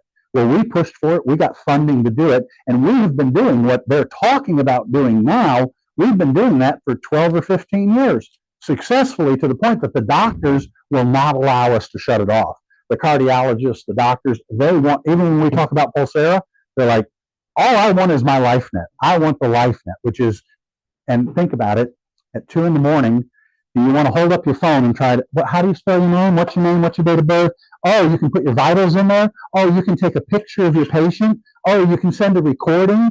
Oh, you can send a live recording to the ER. Guys, do you have, my cardiac patients they're scratching at my face for air, and they're sweating so much the stickers won't stick. And in the middle of all of that, they're going to puke on me. I don't have time to play these games. I got to push one button and off my EKG goes. So we are working on getting you there, and I've recently got approval. Well, I've heard a lot of my parents have taken away from patient care. Yeah. So now that I just did all that against Pulsera, I will say that some of the people using Pulsera like it, and many hospitals like it, mostly in the larger areas. Forgive me, please, for being kind of down on Pulsera, but that's because I don't think it works well for rural hospitals. I think it works better in populated areas with good connectivity. And Pulsera is dependent upon your cell phone. Pulsera is dependent upon things that we can't control.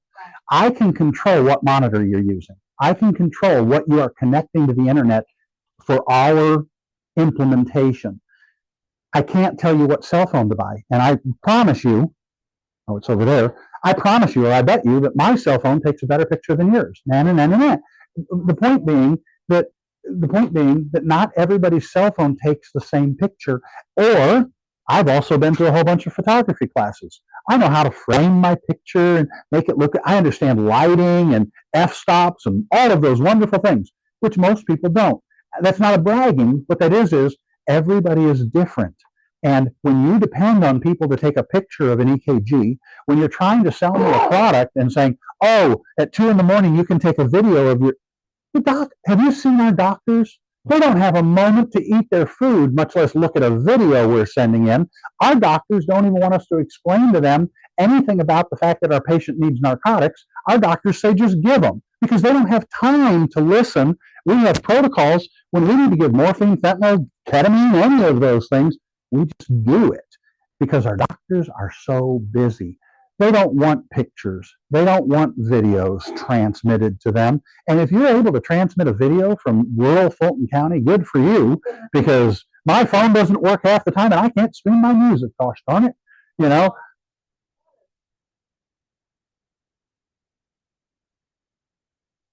take that picture. Always try to Yeah. because then you have And that is a way of dealing with what we were just now talking about. But imagine if you don't have to frame a picture. By pushing a button, everything is digitized. It is the resolution is, there is no picture. It is actually getting the information from the monitor, which you've worked with it. It's literally perfect what comes through on our side. The EKG. Oh yeah. It's without a question. It is literally perfect. You've also worked with our monitors. So that is where you're going. Now, getting back on target here, this is what I really brought, and this was the goal of it. We've gotten sidetracked with many very valuable questions. And guys, it actually sounds like there are so many questions and stuff going on here, and I can imagine this is not really all of your crews even. This is a small portion. Yeah, okay, good. I hope I've not offended them with my rattling. If you guys have questions, send them to my cell phone because I'm sitting down and I'm not up to get the chat box. So Mike and Allison, if you have anything that you want to add to it, please text me. So we're going to put Sarah in here. Yes, yes, we will. For a little bit. Yeah. I would not be the person to say that. Someone else will handle that, buddy, because I refuse to handle Pulsera politely. there's still that element of even a patient is critical, like getting on the right. They're going to go, oh, this is OSHA, or, okay, it's chill, this is not too bad. The day we eliminated radio reports in the ER, I can't tell you how many behind closed door blow-ups I had. I think exactly what you just said. I think a radio report is important. Moving to full Pulsera, you can try to follow, but I'm going to get myself in trouble. Oh, yes, I agree with you. There's the answer. Can I follow up one last? Sure. Would your ERs, whether, or the ER at Baxter, rather have a report? Let me pick up my cell phone riding down the road where I can say, hey, this is patient A, B, and C, which I've brought in 14 times already, and then same complaint. I can give information over the phone that I can't without, more private information. Would they rather hear a radio report? Okay, so I tend to use my I have to give the answer that the ER would give me is they want you to do it through Pulsera. We are 100% Pulsera compliant right now. We are not doing radio reports to the ER, and they want the information to come through Pulsera. I never use the radio anyway. I just use the phone. Yeah, that's funny. Okay. You guys are a different service, and until 3-4 days ago, 15 days, 20 days ago, you were entirely governed by different policies. You will notice new policies coming in and new procedures. All of it's going to be good. I promise you. I really do. I honestly, and I'm telling you this honestly, I love working for Baxter. I've been there for 23, 24 years now. I am very well cared for. I have learned not everything is roses and lemonade.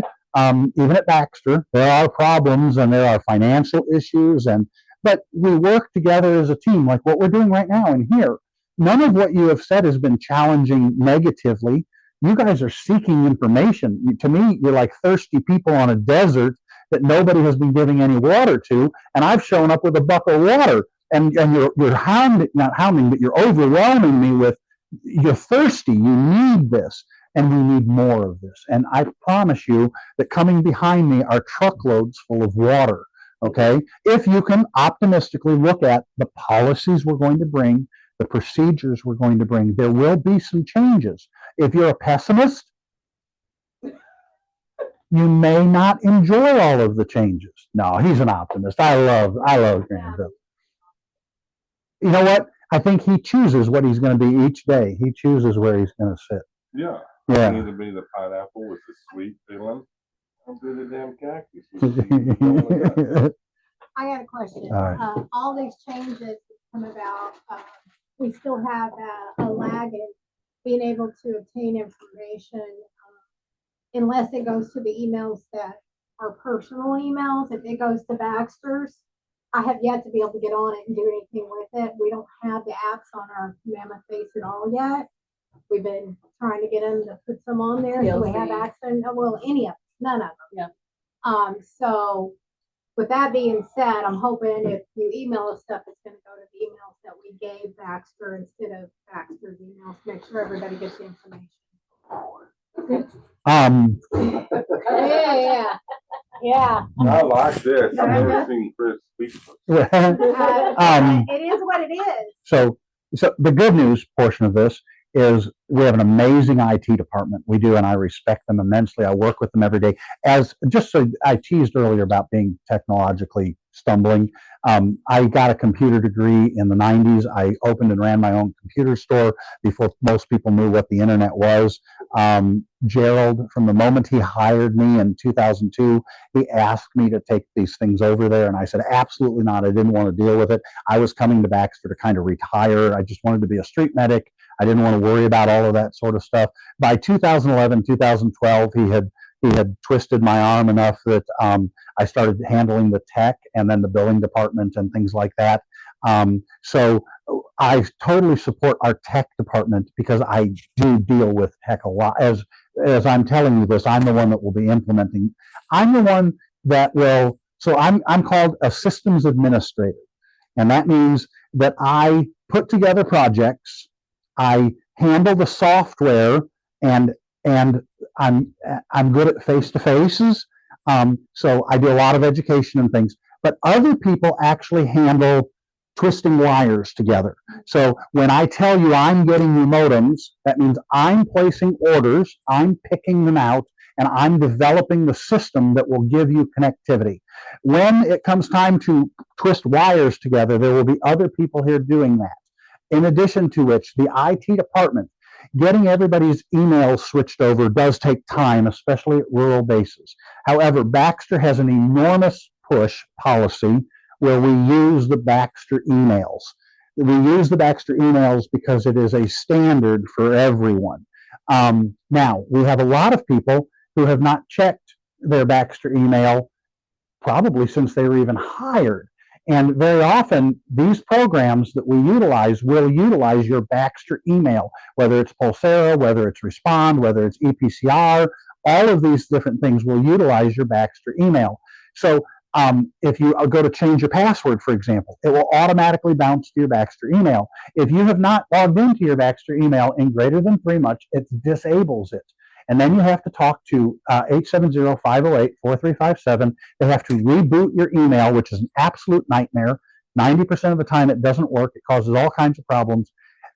My advice to you is, as soon as you are able and regularly, get into your Baxter email account and start using it. Now, from an employee point of view, sitting at the table, you guys don't always have time to even get to your emails. We have people who don't access their emails. It's because they're busy. They're running calls. I sit in my office doing this stuff, and when an email comes up, it pops up in front of me. So I use it constantly, and I have time to do that. I understand that you guys are not sitting on your email waiting for an email from me. So that's acceptable. But you do need to probably log in at least once a week and look through all of the spam emails. There won't be any spam like what you're used to. There'll be spam from us. Be aware that billing will be shut down on Friday or Monday due to Martin Luther King's holiday, or blah blah blah. That's what I'm calling spam. Your typical spam you'll never see. That's all caught in the servers. It's a process. I know, but it's protected. So if we don't have the apps down there, when we get to work, we have no way of checking. Right. Time is where I'm going. It will be there. The reason that they push the Baxter email is exactly what you just said, is there are securities in place. You'll find, this is the other thing that's going to hurt. Baxter has so much security, which we have to in today's world, so much security. I have like administration passwords. I have the keys to the kingdom, and I get locked out all the time because of security reasons. The security is so tight that even the people who set up the security sometimes get locked out of it. So my point is, everything comes with time. There is a season. This is the season where you are becoming Baxter Health. And I'm going to tell you, it will be worth your time to roll with this wave.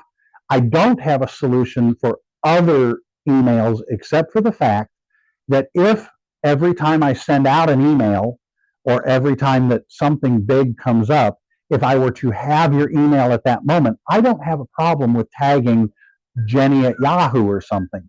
My problem is, I don't know who Jenny at Yahoo really is in a month. There's no Jenny here. But my point is, I may know Jenny at Yahoo today. Hi, how you doing, Jenny? I'm going to take care of you. In a month, don't take this wrong, I won't, unless I see you, unless we're in a circle.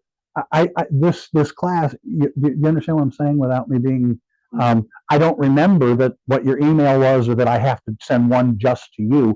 I have hundreds that I'm sending out constantly all through the hospital, and most of my emails have 10 or 15 recipients. So all I do is I just go through a list, click, click, click, click, click, click, click, and that's it. And they're all Baxter because they're secure emails. Very often we're talking about different things that might be HIPAA protected, and we utilize brackets and the word secure, which then puts it through another filter that is like it's 128-bit encrypted military level security, and that's how you have to handle HIPAA. So I don't have a good answer for, quote, weird emails, private emails. I will say that Baxter is very pushy that we have to use Baxter emails. I know when Tim tries to communicate every day. We got some that work part-time, they might work once a month, they might work once every 3 months. And, you know, they're gonna be your employees, you know, that's So- understandable, but he always has a group that. Because I'm the billing tech guy and I'm here to do billing, and we will, so policy things we need to address, you're correct. I just feel like right now is a bad, so the swing bed thing, I'm unprepared to answer. So there we go with that. And the email thing, I'm not the right person to answer. I'm a supervisor, but I'm not going to push you to use Baxter email. As a supervisor, I'm going to tell you what the word is, and because I have to toe the line and, you know, be a supervisor, but I totally understand what you're saying. I understand why crews don't access their email because there's nothing there for them most of the time, and they're just busy. They're doing other things, and they're not sitting at a computer all the time waiting for Chris's email. So I get it. Yes, yeah, getting ready for the next run. So that being said, let's back to the Yellow Brick Road. Got one question. Okay. from Allison. Okay, hi Allison. The first question was, she was asking, about the laptops and the trucks and getting Wi-Fi modems. Can we get the Baxter email group-wise web access on the laptop? Yes, Yeah. web access you will be able to. So, well, wait. No, okay. So web access, you won't, so here, just so everybody knows, and here's the actual answer for this. You will not ever be able to get any Baxter email any place but on a Baxter-based computer because of HR. If you open so if we were to unlock group-wise web access and you get it on your phone or you get it at home, okay? You very easy, not that you would, but people have done this, and this is why HR departments are the way they are. You are taking your time at home and you're responding to and dealing. You might have a director who's like, well, you all better answer this right now and you better do this, okay? So out goes that email. So what that really is that is a supervisor telling you on your day off to write an email. If you are told to write an email on your day off, you have to be paid for that, okay? And we know that you have to be paid for it. So if we allow you to get your emails at home, now you can bring lawsuits against us for the time that you are spending responding to our emails. So I'm a supervisor, guys, and I can't get my email at home. I can't get my email anywhere except for on my computer at work, okay? So the answer to that will be no, you won't be able to get group-wise emails on anything except for your computer at work, which she is going to clarify probably. The laptop is the Baxter, yes, that's exactly where we're going. So that's an interesting point that she makes that sounds 100% logical and could be done because you are on the clock when you are accessing a Baxter laptop. So her answer and her question are dead on target, but here you go. Ready? Drum roll, please. Do we have email in trucks? No. Might be something we need to do. Who knows? As soon as I finish all these other million things, maybe I'll get IT to put email in the trucks. But where I'm going is currently we can't even do that. So it definitely won't be occurring over here yet. But absolutely, now that I think about it, you could actually have web access on our laptops. That is a Baxter-based laptop that is being used for business while you're on the clock. So the answer is 100%. I think it could be done, but no, we've never done it. There you go. Well, we're just thinking with our downtime, a lot of times that's the problem. We're not Yeah. anyone. No, it's a great idea. And if we're in our It's a- we've got access It's a to great it, idea. We're more likely to be able to The comical thing is, all these other questions I just spat off because I've been asked them 100 times. I have never heard that or thought that thought, but that's so logical. So yes, I support that idea and I think that's great, but we haven't even done it for our current service. We're only talking about connectivity at this point. We haven't even developed it yet. So my point is, I think right now we're getting the cart a little before the horse, but it's a beautiful cart. That's a nice cart. And when we can hook that up to the horse, it's a beautiful horse too. Okay. So was there two questions or just one? Okay. And thank you for that question. I I love questions, and that was good. And we might have to look at doing that even on ours. So good question. And by the way, all of you, wonderful feet. I love classes like this. The worst class in the world are where the ones sit there and nobody interacts. You guys, I can hardly keep up. My throat is dry from responding. Okay, so let's play this game for a second. Why do we document? By the way, this is the actual class that was started, an hour and 10, 15 minutes ago. And we're going to shoot through this because we've gotten a lot of it. So EMS documentation, I thought I was going to have this. I was like, well, if I hit the skids and I don't have stuff to talk with them about, I'll fall back on the PowerPoint. But boy, you guys have been so full of questions and stuff. That's great. Why do we document? There's the question. And the answer is we serve three purposes. And I think that really people don't correctly understand why we're really documenting. If you were to say to most people, why do we document? They would say litigious reasons, because that's what they've been trained in EMT and paramedic class. Liturgy involves less than 0.001% of all runs when it's combined with archive. So every single run must be archived so that we can look at it in 10 years and say, yes, you did it right, or we can go to court and defend it, liturgy. Okay, so, but that is only called upon less than 1 in 1,000 times, or less than that, okay? So we don't really do it because of liturgy, and we don't really do it because of archival. What we do is we do it because of billing, and that's what today is. Today is about learning how to better support the ambulance service through better documentation. Okay, so it's imperative that the billing department have complete, accurate documentation submitted by the crews. Our reimbursement is dependent upon the quality of your honest and accurate support documentation. This presentation will address 10 common things that are missed. Forgive me. There we go. It is away. We're just going to click that, and we should go to the next. Maybe we got to click that. Different version of it. Okay. Every patient run must use okay, you don't have to worry about that. You don't have to worry about that. So in our world, the Zoll product does a lot of work for us. I've noticed also looking at yours that the TrendNet is doing a lot of auto-generate for you, putting together your vitals and things like that. So that's good. Make sure that when you're doing that auto-generate that it is accurate, that there are not places that are left blank or say not documented. Every run, including lifts assist, you have to list how the patient is found, lifted, or moved. And this is not just lift assist. This is a car wreck. This is a lady who fell down and broke her hip. This is a gunshot wound. This is someone who's had a stroke. By listing how you lift them and move them, you're developing medical necessity, okay? If a patient is able to hop up and go running to the ambulance, there is less medical necessity than if patient is lifted times 2 caregivers via sheet lift to an upright position where we then move her to semi-Fowlers on the cot, securing her for safe transport. This is a patient who obviously was not able to even get herself up. 2 people had to lift her. We had to use a sheet lift to do it. Are you following how we're wording this?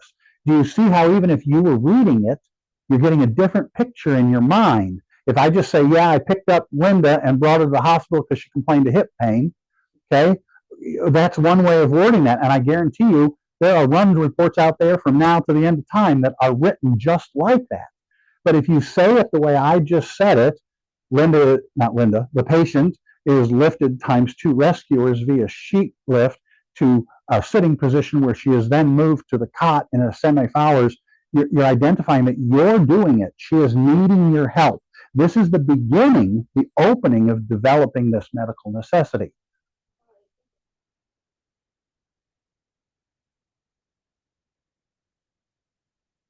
Yes, 100%. You're dead on.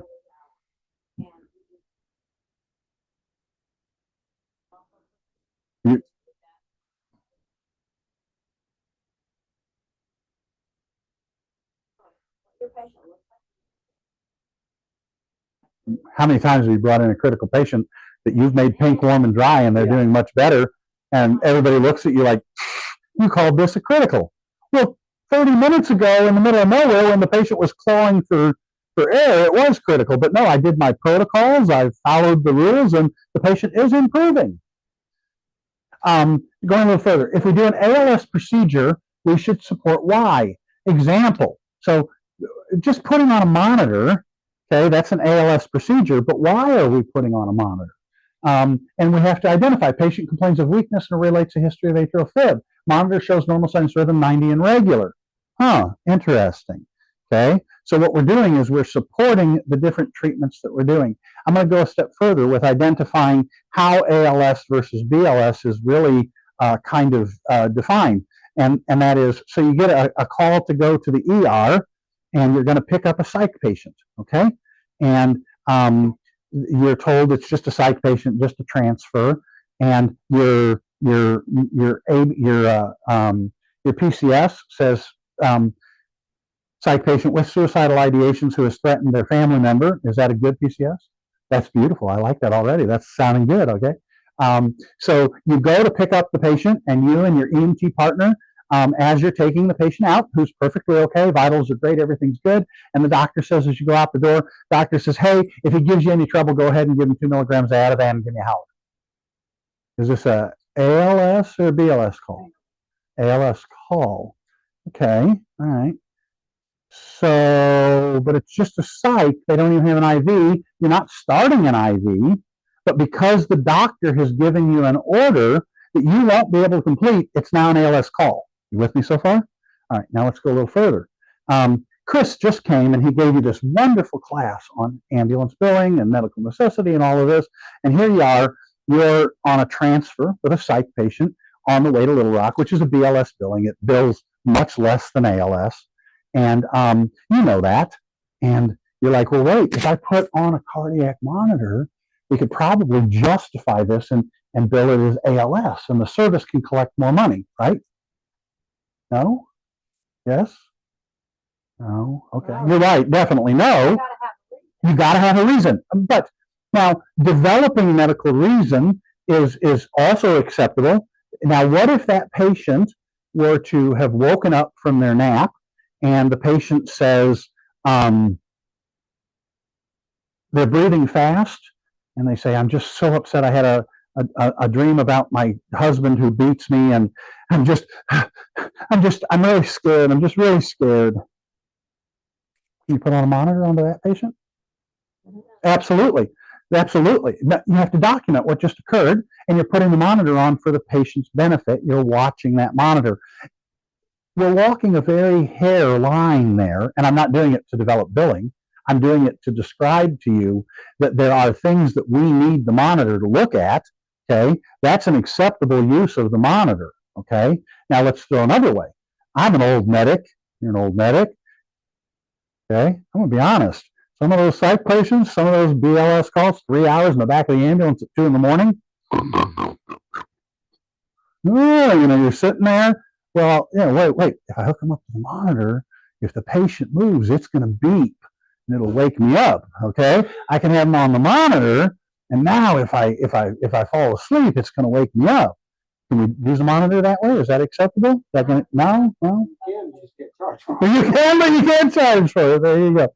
So that makes a good noise. The rip of the blood. See, there's someone who's learned. That's right.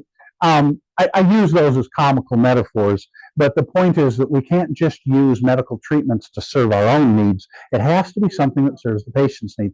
And if it does serve the patient need, we need to document why it is serving the patient's need. Every run, and this is the most important piece right here, every run must have your story.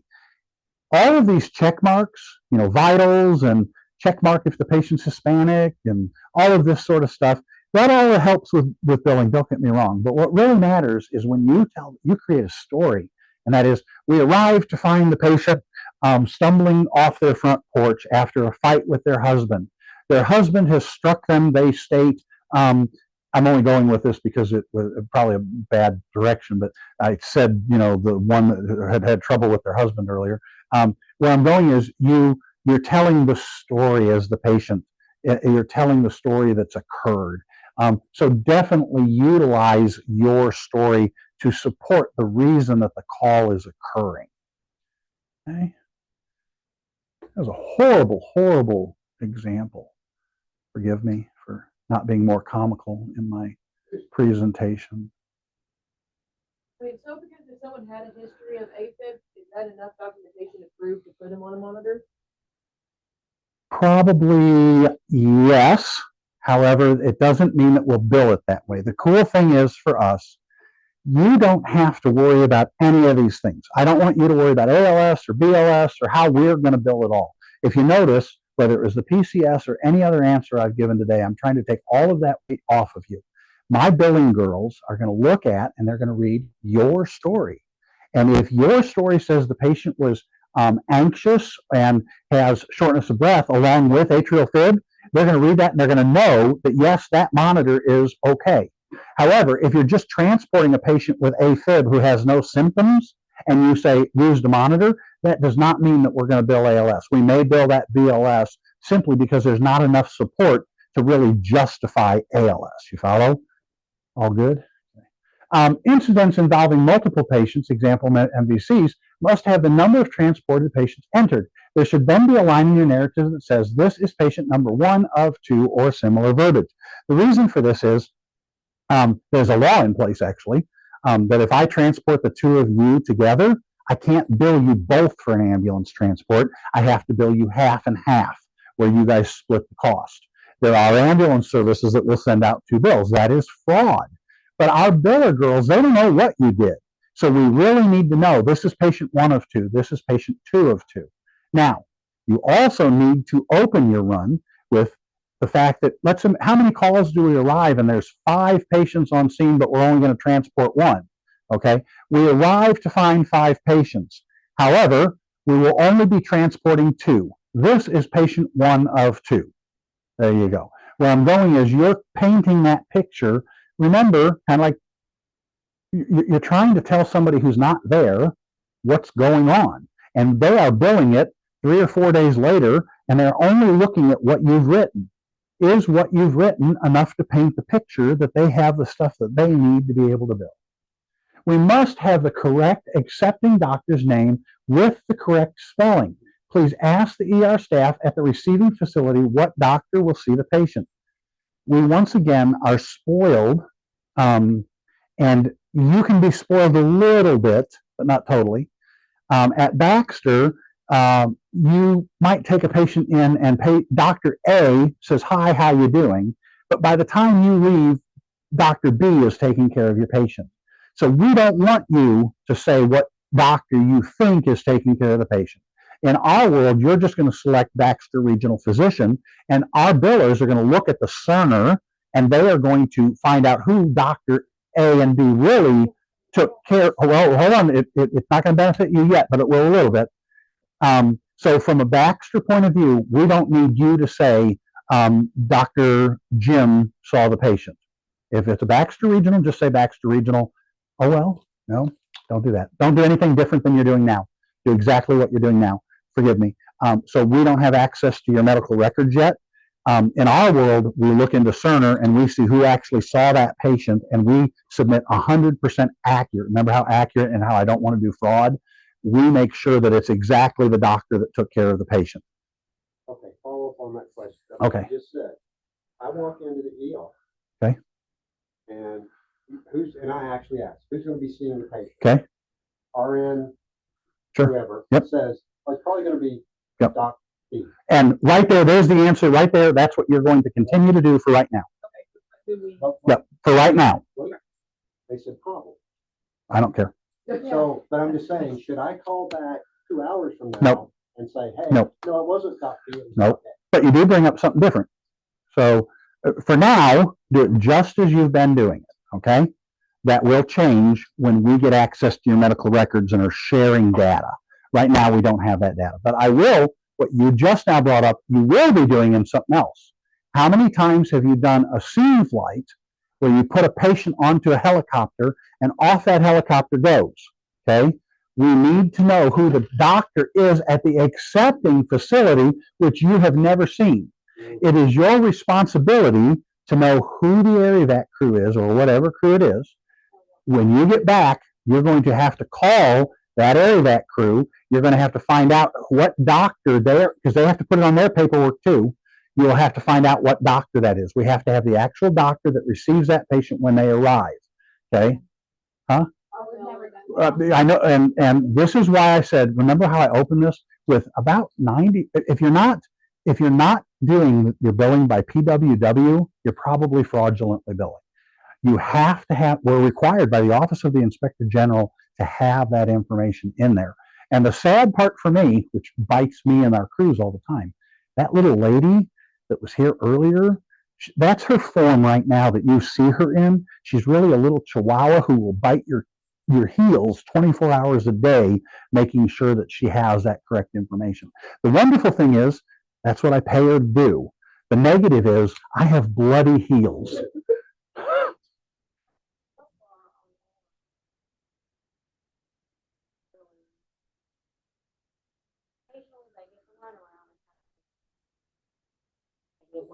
You said an interesting word there. What word did you say? You said our billing. I don't know who those are. No, but I'm saying Right.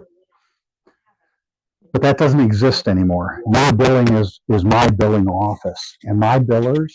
So officially, a biller can do between 4,500 and 6,000 calls a year. Okay. I have 2 billers. So officially, that means my billers could handle what, like 12,000 calls a year on the high end. Okay. Our service alone, we're doing about 14 or 15,000 calls. So my billers are so busy, they don't have time to go hunting down. And then they're a middleman. They don't know who to talk to. They don't know what crew you dealt with. They don't know anything. So the good news is you don't do many scene flights, and we don't much like scene flights anyway. So you're not going to have to do it very often, but we do have to have the accepting physician of the patient at the facility they arrived with. You can call that facility if you want. You can call the crew if you want. I don't care, but we have to have the doctor that actually received it. And remember, your billing is now my billing.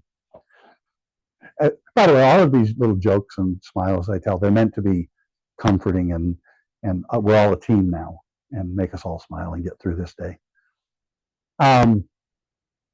Anytime a patient has a pain-related complaint, we should use 2 pain scales. So here's my thing about pain scales and about vitals and everything else. So here you go. You got a patient you're taking from the hospital to the nursing home. How many vitals do you have to have on them? Yeah, nope. So you don't. 2 is a beautiful number, but if it's, so example, we have care manager that is less than a minute. It's in our parking lot, okay? And if I am doing 2 blood pressures on that patient, am I really serving the patient? No, I'm not. We have our hospice house on campus, and it is freezing today. It is so cold today that you can hardly handle it out there. And that patient's all bundled up all nice, and everybody's taking care of that patient. Now by the way, they're dying. We're taking them to the hospital or to the hospice house to die, right? Okay, and I don't mean that in any way, but you understand this, right? Okay, so we take that patient down and we put them in the back of that ice cold ambulance, and I'm taking them 45 seconds away. But, oh, I'm sorry, for policy, I have to take this all off of you and put a blood pressure cuff on you. Now, let's say they have a horrible blood pressure. Oh my gosh, they're crashing. What are you going to do? No, you're going to still take them to the hospice house. Okay? Definitely do not have to have 2 sets of vitals on every run. Now, follow for now absolutely what Tim is saying. What I'm doing is I want to also look at things logically. I do not require 2 sets of vitals on patients that don't need 2 sets of vitals. Go ahead. Can I get into the detail? Sure. About how long the time frame would we look at before we really need? I'm going to clarify this. That's all going to be here. No, you're good. You have great questions, but I'm anticipating these questions because your question has been asked 1,000 times. So here you go. No, you're doing great. I love the questions. You guys know it. I'm playing tennis with you. I'm doing it. So how many vitals when? So where I'm going is, and what I want you to do most of the time, and this is difficult because everybody thinks of things, I want you to use common sense. So what I do with that hospice patient, before I leave the hospital, I ask the nurse, what was your last set of vitals on this patient? And then I document and I use those last set of vitals, and I don't touch that patient. I keep them wrapped up in nice, and I say, look, okay, we got you. We're going to get you there. I do what I'm supposed to be doing, which is actual patient care, loving on that patient, helping them be comfortable for the 45 seconds I have to deal with them. No, I'm not going to peel them open and put a blood pressure cuff on them. Even if I get the worst blood pressure in the world, I'm not going to treat it. So am I going to do a bunch of blood pressures to satisfy a program? No, I'm not. So you'll notice in ours, I don't have a rule that you must have 2 sets of vitals. Hold on, because there is a rule, there will be, because there are times when you do need 2 sets of vitals. So now let's look at the patient that I pick up at a nursing home in Gassville, and I'm bringing them to Mountain Home. The reason for 2 sets of vitals is a starting and ending, and it is to show change. We don't really see documented change in 45 seconds or in 2 minutes on a local transport. So we don't need to. However, from Gassville to Mountain Home will take 15 minutes. Having 2 sets of vitals on that run is totally appropriate, okay? So it's logical to have 2 sets of vitals. Now, how about a psych patient that's in your truck for 3 hours to Little Rock? How many sets of vitals? Yeah. 3? 3's good. I accept 3. That's good. But guess what? I'm totally okay with 2. Okay, why? Because there's no complaint. There's nothing happening. Now, on the way down there, they suddenly complain of shortness of breath because they have a panic attack, and now I need more sets of vitals. You have to justify the treatment. Treatment's a neat word. We're treating them, okay? So now we are going to have more sets of vitals. Now, how about this? How about this? Now, this won't apply to you because we don't have your records the same way yet, but this does apply with my crews. You have a cardiac patient, and we're taking that cardiac patient to Little Rock, and on the way, we're doing vitals every 10 minutes, okay? Popping, popping, popping, popping. And once again, it's a perfect run, beginning to end. Nothing happens. How many sets of vitals do you have to have? 2, okay? Because there's nothing that's happened. I don't care about 50 sets of vitals in between that are exact copies of the one before it. But you get halfway down, and in Conway, the patient starts saying, oh, I'm having shoulder pain. Now we need more sets of vitals. Now, those other vitals that you have, in our world, we print off that list of vitals, and those, in our narrative, we say, see additional vitals on paper, okay? And what happens is those get scanned into our record, and where we're only documenting those 2 sets of vitals, the additional ones are referred to in our narrative because they have no meaning.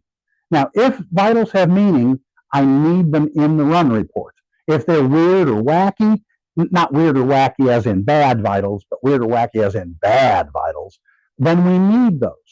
Does it sound like common sense? Because here we go, we're going to go a little further. Common sense is difficult for people. People who you give medications to. If you give 5 medications during a trip, guess how many vitals you have to have? Nope, got to have 7. You have your starting and your ending, plus a vital at the end of each set of treatment. Any treatment that you do is followed by a set of vitals. Doesn't that sound logical? And that's to, number 1, protect yourself, that your treatment didn't cause them to crash.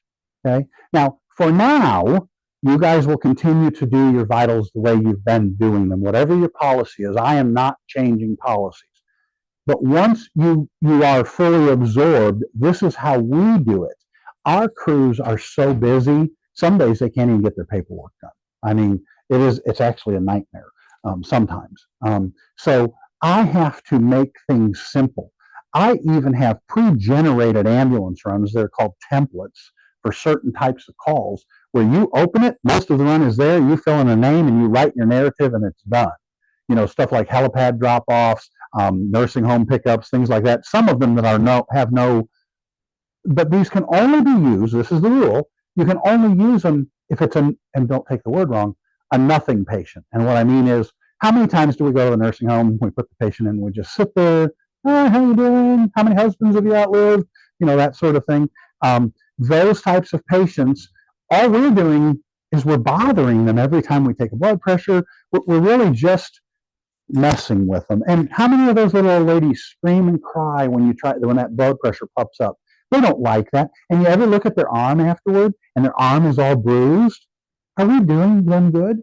No, what we're doing is we're satisfying the great paperwork God. And I just don't want to do that. And so my crews don't have to. But if you give a medication, if you give a pain medication, you damn well better have a vital before and after on that. Okay? Does that all sound logical? But I emphasize again, don't change anything you're doing right now. Any policies you have in effect, you continue to follow. That is the way you should do it. When policy time starts, you will get a list of policies. When protocol time starts, we've been told, I don't know if this has fallen down to you yet, but you guys will be adopting Baxter Regional's protocols and Baxter Regional's medical director. So you are very soon going to have all of the authorities that we have. You'll have RSI. You'll have RSI medications. You'll have RSI training. You'll have all of those sorts of things that we have. Those will be coming to you. We want to make you, and not in a bad way, but in a good way, we want you to have the ability to do the skills and things that some more advanced services are currently doing. And I think that all of you want that. I think you want to be able to do things. Have you ever had that patient that's, and the head injury and you can't intubate them? How cool it is that moment that you push that that paralytic followed by that induction agent, and I go, and then you just intubate them. I knew you did. I walked out. Because I know that's going to be on every set of vitals you do in our system. Do I note that in my written, or I actually do 2 sets like in my narrative? So, or do I just say patient states no change in quality or rate or severity of pain? So, I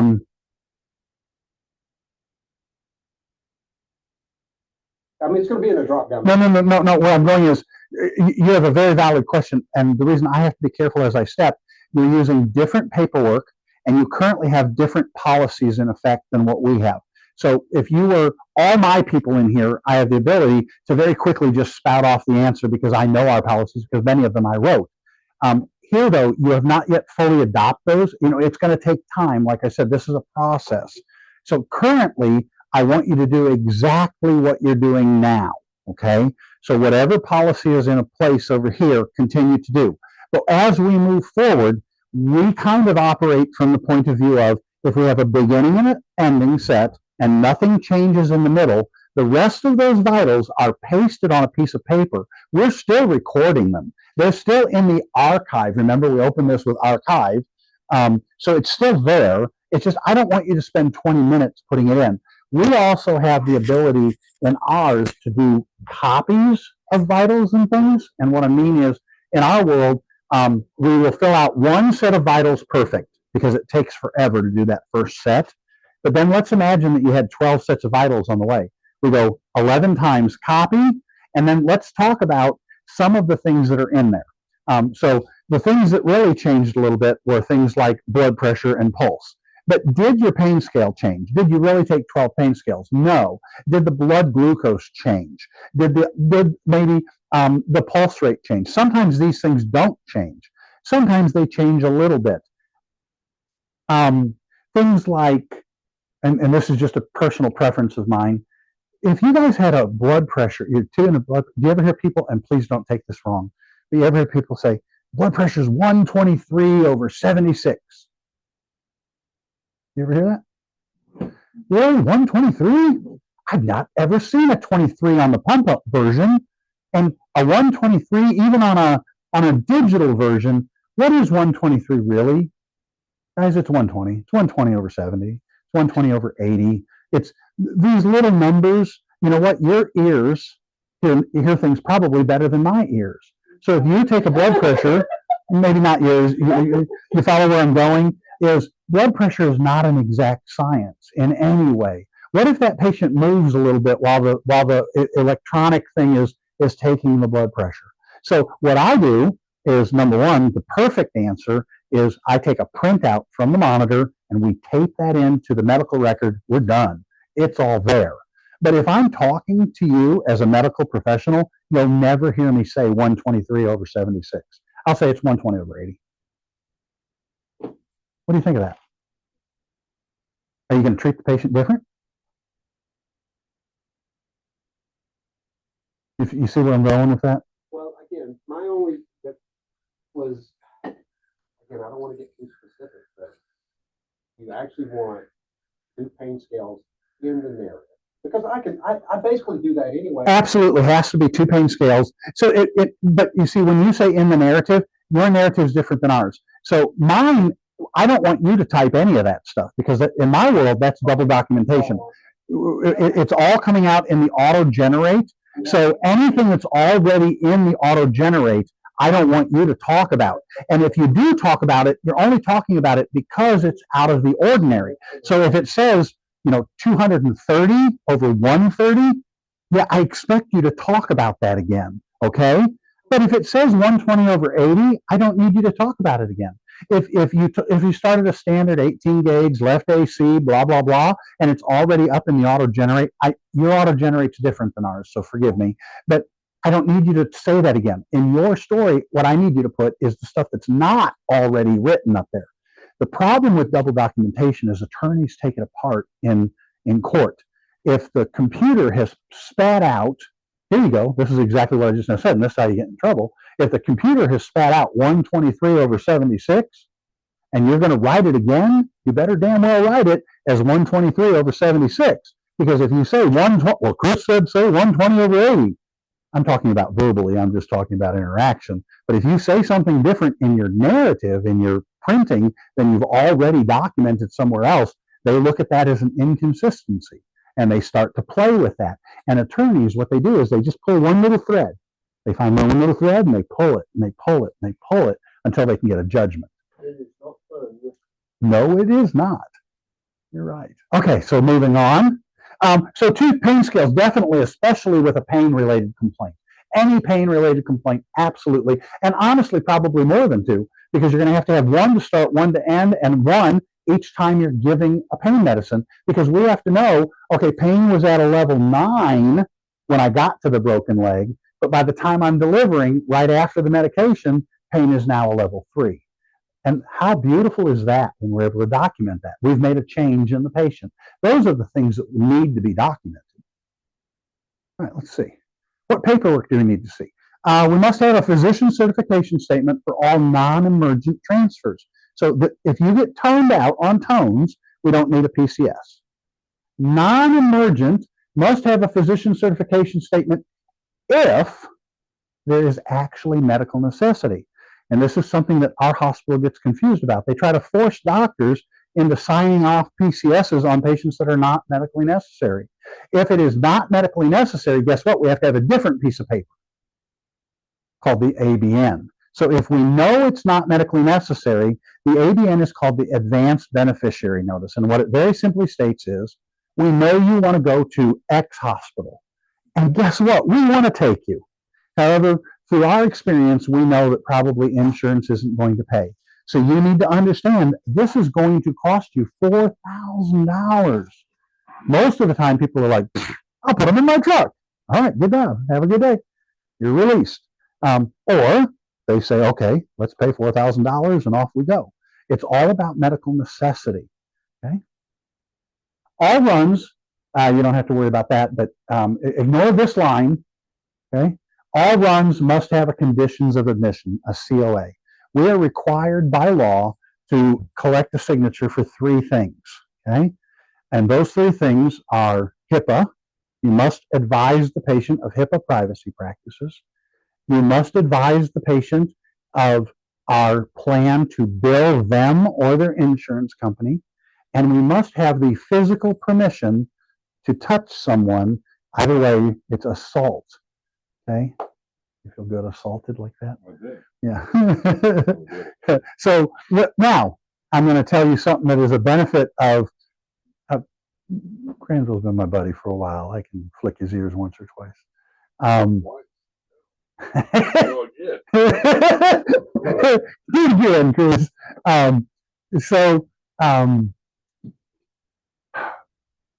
We are, I have to word this correctly again. A long time ago, I noticed that, so getting these signatures in the back of the ambulance is a real headache. The the patient's all wrapped up and all of this, and we're like, here, take a clipboard, and we need you to sign this piece of paper, and we're trying to explain it to them, and they're like, it's just not a good experience. And then the moment we get it signed, we walk through the ER door, and then there's the registrar. Well, hello, welcome to our ER. We need you to sign this. You need to understand this. And so we used to always get burned that we were being held to the hospital's CLIA lab practices. We have to check our blood sugar monitors once every 12 hours, every shift. Pop, pop, pop, pop. I don't know where you guys are at, but most services, they check their blood glucose monitors once a month type thing. It's not really very accurate and very into it. But we are held to a different standard at Baxter because we're being hospital-based. We have to follow all the hospital policies. Well, if we have to follow all the hospital policies, when that registrar comes up and gets that COA signed, isn't that for us too? So I went to the hospital attorney with that look right there. I was like, isn't it already signed? And she said, let me look into that. And she checked all over the place. She did all of her legal work. I'm not an attorney, but she came back like a month later. She says, Chris, if the runs do not begin or end at the RMC, yes, you have to have one. But other than that, ambulance, you don't have to get them anymore. So anytime that we are picking up from one of our own facilities, there's already been someone that got a COA. So we're already covered. Now, this doesn't apply to you guys yet, but my point is that COA is kind of a headache to get. And we will get to the point where the COA that your registrars are taking will apply to you too. So you don't have to do that in the back of the ambulance. I think that would be beautiful. But those are luxuries that we will develop over time. No, for all, because you have to get them on emergency patients too. You're required to get a COA, but we use the ERs. We use the one that the registrar gets. That's what I'm saying. Yep. No, won't have to sign any of it. We don't. Here you go. It's so bad at Baxter, so good/bad. We have a problem. When we end up actually getting a patient from Payette, Payette's a community in the middle of nowhere. So when we go to Payette, is that a Baxter Regional facility? No. And then we take them to North Ark. Is that a Baxter Regional facility? No. Guess what happens? Our medics are so spoiled, they forget to get the COA. Now we got a real dilemma because legally we can't bill, period. If we bill, it's fraud. We cannot bill if you do not have a COA on file. We have to throw it away. So the problem for us is our medics are so spoiled, am I right? They forget. That's an entirely different story. Okay, moving forward. Where'd we go? Oh, is that the end? Oh, look at that. I think we've made it all the way through. Which I'll pull that, make sure. How are we on time? Where are we at? I think we're over. Oh, I knew we were. I'm always over. Is that a good thing or a bad thing? Well, I think it's very informative. Okay. We all learn AMI. Okay. Please let me emphasize something on my way out. I emphasize it again. Currently, follow every procedure and policy that you currently have in place. These are, as we are moving, we've only been doing your billing for 20 days. 20 days, okay? That's it. So we're learning your system. You're learning our system. I want you to know I'm an advocate for the crews. I have been in the back of that ambulance for hours and hours in the middle of the night on BS calls that shouldn't have ever been accepted. I don't want you to do that. Like I said, this week alone, I'm serious. I saved you a transfer to Tennessee that wasn't going to pay a penny, was going to be abuse of your system. Oh, go ahead. Oh, I just thought about something. When are we gonna fall under Baxter policies for no mental? I don't know. I don't know any of that. The cool thing is, and this is something I have to remind even my people, because I talk a lot, they think I have knowledge or authority. I have no authority. I'm a nobody. I handle tech and billing. Tech and billing, that's who I am. But because I have answers, people come to me with questions like that all the time. Because I help write policies, they come to me. But I'm not the guy. The guy is Tim, your boss. James Pinkston, Buddy Bodenhammer. Go to them for any of these questions, and they will answer those questions for you. I'm glad to help with anything. I am a crew advocate. I want to protect you guys from midnight transfers that are BS. I want to protect you from losing money on transfers and calls that won't benefit you or the hospital. I also want to protect you from stepping into pits like, well, Medicaid, we pay that through our paychecks. You are so right. We do. Don't ever say that. Those are the sorts of things that have really gotten me in trouble in my life. And I've had the luxury of spending 15 years under, I'm going to be honest, Gerald Cantrell, who mentored me and trained me what he needed me to do. And I'm very blessed to have had his grace to learn from. And he taught me a lot of things. And we're going to make your service already works. There's nothing wrong with your service, but we're going to help make your service better. You've been short on everything from finances to personnel. It's not going to all happen overnight, but we do have the ability to help lift you up at least to where you're comparable with us. What they? Oh, him and his toys. Oh, yeah. So is that it? So I had a very good friend who, I'm going to say this, and it's not meant offensive. I had a very good friend who was the cancer house director at a hospital I worked for a long time ago, and they had demo breasts that they would allow the women to hold before implantation and all of that. And as they would get new ones, the old breasts would be thrown away. And so I used to keep the old breasts in my locker, and we'd all sit all night long just because they didn't have these. But we'd all sit all night long, and we'd just play with the old breasts. It was kind of neat. It's in us. I mean, why me? They were just You play with these. okay. Hey, you guys, I've had a good time today. I really have. I would come back over here anytime I'm invited. I hope that none of my laughing or joking. It was meant to entertain you. It was meant to have a good time and also get across some good information. I hope to be invited again sometime, and I will work on the things that we've talked about. If you'll get me an email and remind me, because I am remarkably forgetful sometimes. Thank you all for having me, and I hope you have a great day and good shift. Okay.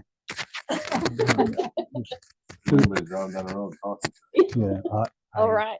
You know, I have little Zoom meetings in my office, and I'll forget and leave that speaker.